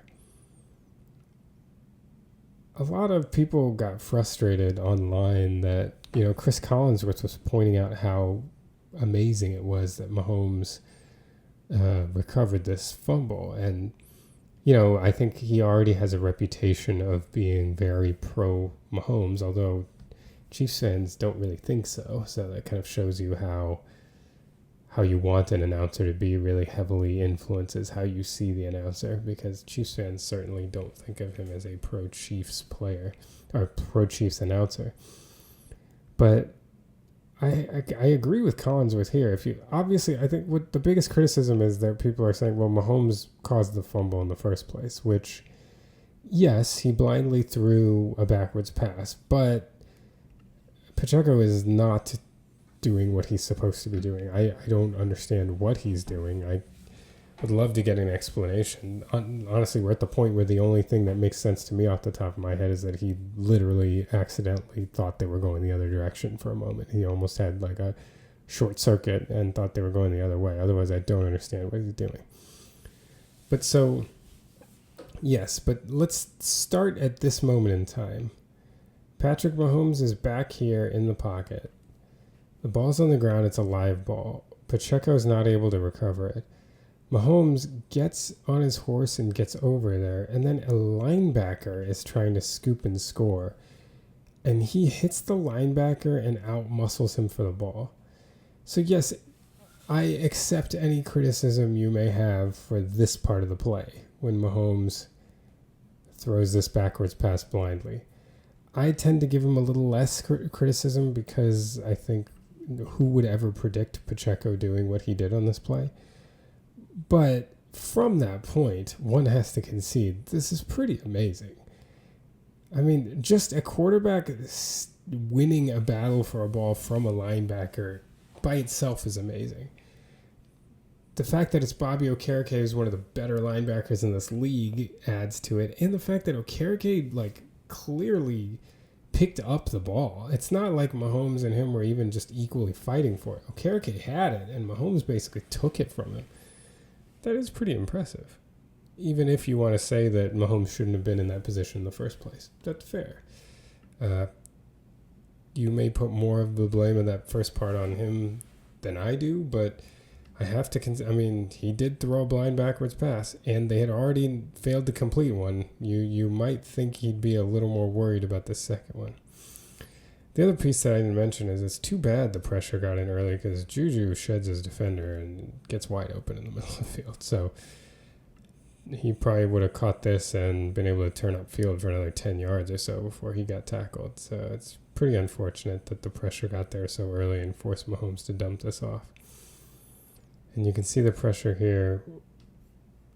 This over here is Abdul Carter. He's an edge, but he's rushing from the interior because they've got Burns and Thibodeau already. He just gets right around Trey Smith, although Smith does a good job kind of walling him off. But look at how condensed everything is here around Mahomes. He just ultimately has to bail on this play quickly and get the ball out. Simmons gets pushed back very quickly. You really do wonder how much the knowing he has a chip on the outside affected, because he ultimately got beaten pretty easily outside. But you see here, when Pacheco chips, he's already facing the right way. Just go out like this. I have no idea what that was to turn that way and go this way. I don't know. Maybe somebody else can explain this to me, why that happened, why he did that. I don't know. But again, look at this. Like, again, this isn't just like a fight for the ball. Okereke picked it up. You can see it very clearly here. Like, Okereke comes and picks this ball up, and Mahomes gets it from him. He's got it, and Mahomes took it, literally. Just grabbed it from him and took it and got possession for the Chiefs. Big play, because, that could have very easily been 7 for the Giants, and they could have gone up 13-6 at that point. Instead, they ended up throwing an interception after we punted, and we came down and scored and got a 9-6 lead for halftime. So now we're here in the third quarter, 6:10 to go in the third quarter, and the Chiefs are up 16-6. The Giants have a 2nd and 7 at their own 49-yard line. Wilson comes out in the shotgun. He's got 3 to his right, and he's got his tight end to the left. Wan'Dale Robinson motions over left to make it a 2-by-2 formation, then comes back in and sits in the slot. Wilson drops back, pumps left, and then is sacked by Chris Jones, resulting in a 3rd down. So let's take a look at what the Chiefs were doing on this play. The Chiefs are here in nickel. They're matching the 11 personnel of the Giants, and so their linebackers are Nick Bolton and Drew Tranquil. If you notice, down here on the line is Leo Chenal, their 3rd linebacker. So they only have 3 down linemen. This is a 3-3-5 nickel. 3 linemen, 3 linebackers, and 5 defensive backs. They're keeping Shamari Connor in the slot here. Trent McDuffie is playing boundary corner along with Jalen Watson. And we've got Hicks and Cook back here as the 2 deep safeties. Karlaftis is playing edge. This looks like Norman Lott right here and Chris Jones alongside Chenal. So if you see coverage-wise, the Chiefs drop back and they're running what looks like a Tampa 2 coverage. So they've got the 2 deep safeties, which they had been doing all night. And then they have the 5 underneath defenders. And the variations in cover 2, your outside defenders may be pushing up to the flat. They may be dropping back. In this case, they seem to have flat responsibilities, but will drop back if nobody's challenging them in the flat. So if you see Trent McDuffie, when he's got a running back in the flat, he's coming up to that. Jalen Watson, when his receiver cuts in, nobody that he has a sit for in the flat, he drops back. What changes it to look more like a Tampa 2 rather than a standard cover 2 is the middle zone guy, Nick Bolton, does seem to be a runner. So if there is a seam or something challenging the deep middle of the field, he seems to be trying to take that away. So that's kind of more the Tampa 2 scheme that was popularized by Tony Dungy in the 90s and early 2000s. And the linebacker they would use was Derek Brooks, who was very good, very fast, and so he could get out there and make sure to prevent the deep middle of the field being exploited in the cover 2. So Chiefs running a cover 2, and then they are power rushing, which is pretty consistent with what they do. But if you notice, lots of rush lane integrity here. Everybody's kind of running through their man to try to collapse the pocket. And even in the preseason, when the Chiefs pass rush was very effective with the 4-man rush, we saw it against Chicago in the 3rd preseason game. This is what they were doing. They were just collapsing the pocket. Nobody was abandoning their rush lanes. Nobody really trying to fight for a quick outside win or rushing a different gap. Everybody just kind of staying in their gap, staying in their rush lane, collapsing the pocket. And as Seth Kaiser of Kansas City Sports Network and the Chief of the North newsletter says all the time, it's really about the complementary pass rush, right? If you get more than one person who is doing something to cause issues for the quarterback, good things often happen. And if you see Chanel is getting a lot of depth, Chris Jones wins very quickly, Norman Lott is still holding his own. These guys are all collapsing the pocket and limiting the options for Russell Wilson. And really, he kind of looks at his first read, pumps, and then has Chris Jones on him. It's a nice quick win from Jones. The Chiefs get a big sack, forcing a 3rd and long. So here you can get a really good look at the pass rush. Look at everyone just kind of doing their thing, staying in their place. And Chris Jones, just so strong and quick with his hands. The way he's able to kind of challenge here, get an arm to the outside shoulder, and then he is able to get guys off balance so quickly with the swipe right here. Swiping across his chest, getting the guard off balance, and then managing to shed him right here, get around his outside shoulder, and right onto Russell Wilson. Still got it. Chris Jones may not Chris Jones may not dominate a game like he used to, but he's still able to put together a lot of very, very high-level pass rush reps that hopefully will result in sacks like this one. We pick things up with 6:07 to go in the game, and the Chiefs at this point are up 16-9. They just had that deep pass to Tyquan Thornton. They have 1st and goal on the Giants' 1-yard line. Patrick Mahomes lined up with 3 to his right and Juju in tight to the left. Noah Gray goes in motion, and they hand off to Kareem Hunt, who fights through 2 tackles and scores. The Chiefs on this play are really in 12 personnel. They've only got 1 running back on the field, and they only have 2 tight ends. It's Noah Gray and Travis Kelce.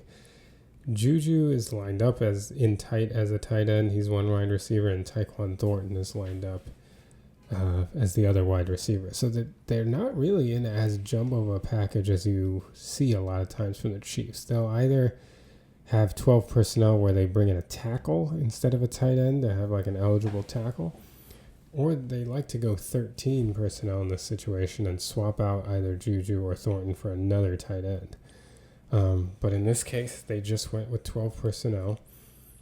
And really what they're going to do is they're going to have Creed Humphrey come over here to block Trey Smith's guy. They're going to have Kingsley take Dexter Lawrence, who's Creed's guy. And Trey Smith's going to pull and come in behind and try to wall off number 90, who's Joshua Simmons' guy too. Ideally, take it to the next level, but since this is right at the 1-yard line, what they seem to do is they just have Trey pull and seal off the other side of this gap and leave Kareem Hunt to fight the linebacker on his own because he just needs a yard. So if you watch this, you see there's Smith pulling. You see Humphreys getting over here. Smith's getting over here.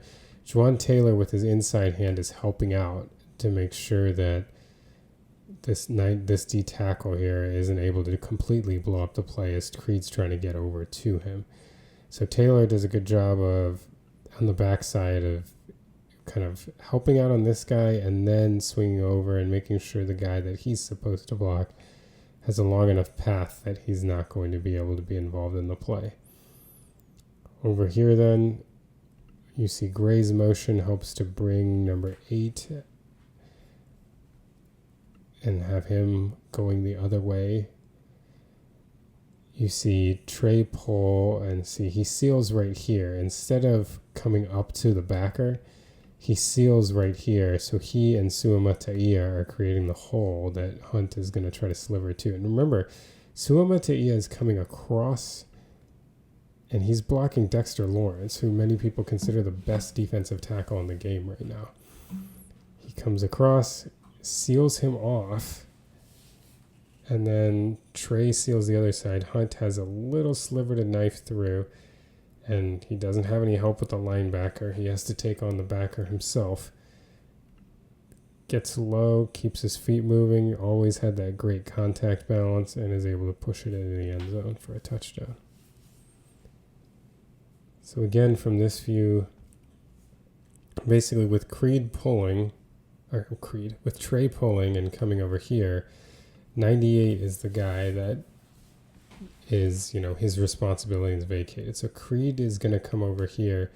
That leaves Kingsley having to come over to reach to get to Dexter Lawrence, who's possibly the best defensive tackle in the game.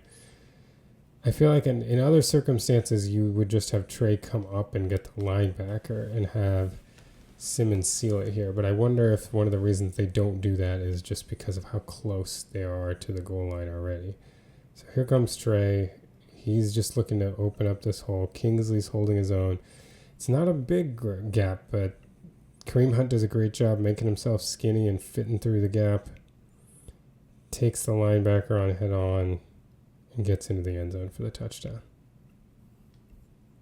For our last play of this week's film review, we go to 5:17 to go in the fourth quarter. The Giants are down 22-9, and they have a 1st and 10 at the Chiefs' 45-yard line. Russell Wilson comes out with 2 to his right, 2 to his left in the shotgun, drops back to throw, and is immediately buried by George Karlaftis. About as quick of a win as you'll see from a power rush. So let's take a look at what happened on this play. There's not too much to look at schematically here because of how quickly things happen, but we can just note that, again, the Chiefs are in a cover 2, and it seems like a pretty standard cover 2 at that. This time, Bolton is not a runner deep. This looks like it's not a Tampa 2 alignment, just a more standard cover 2. No major bells and whistles about it.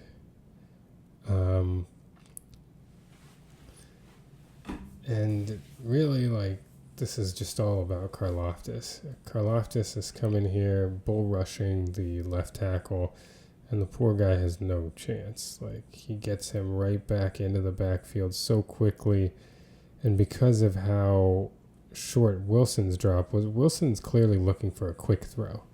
If you see, Wilson's not really even taking any steps back from the shotgun. He's planting, and he wants to throw now. And the weird part about it, we'll get back to the weird part about it, but why that's significant is then Karlaftis doesn't have to bull rush his defender or his lineman as deep in order to get a lane because it's such a short drop from Wilson. So he kind of gets that push right there, and then he's able to just move horizontally and come right into Wilson because of how short of a drop it was. But Wilson, the weird thing here is he looks ready to throw immediately. Right there, he wants to throw, and he clearly wants to throw this. And it's well covered. The thing I don't understand is why, given this, he's not looking up to Nabers on top, his best receiver, who is, this throw's there. If Wilson just, he doesn't have this one, if he moves right next to this one, even looking at this right here, you can make this throw now. Throw this ball now. There's nobody that's going to prevent the in cut here. Whereas you could have the defender drive down here. This is well covered. Don't want to throw that one. This one, even while you're looking over here, see, Wilson's eyes are still in this direction. I don't know why he didn't go 1 to 2. He clearly went 1 and then turned back over to this side. And on this side, he's got a slant flat combination, which is pretty well covered. He could have thrown the flat, but that's, I don't know.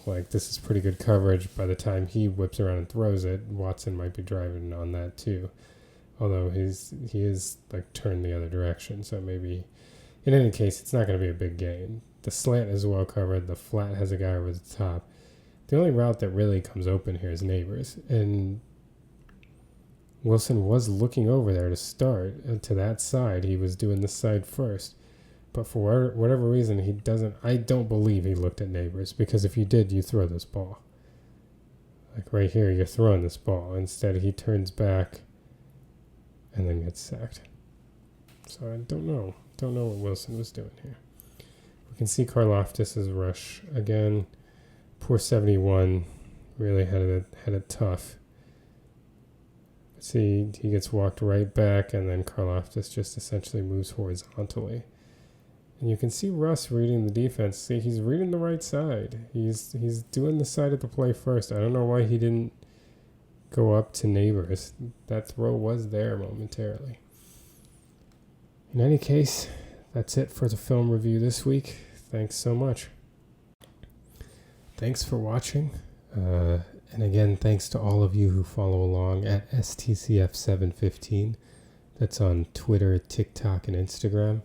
For those of you who follow the Steeler Thoughts Chief Feelings podcast, either on YouTube or wherever you download podcasts. Until next time.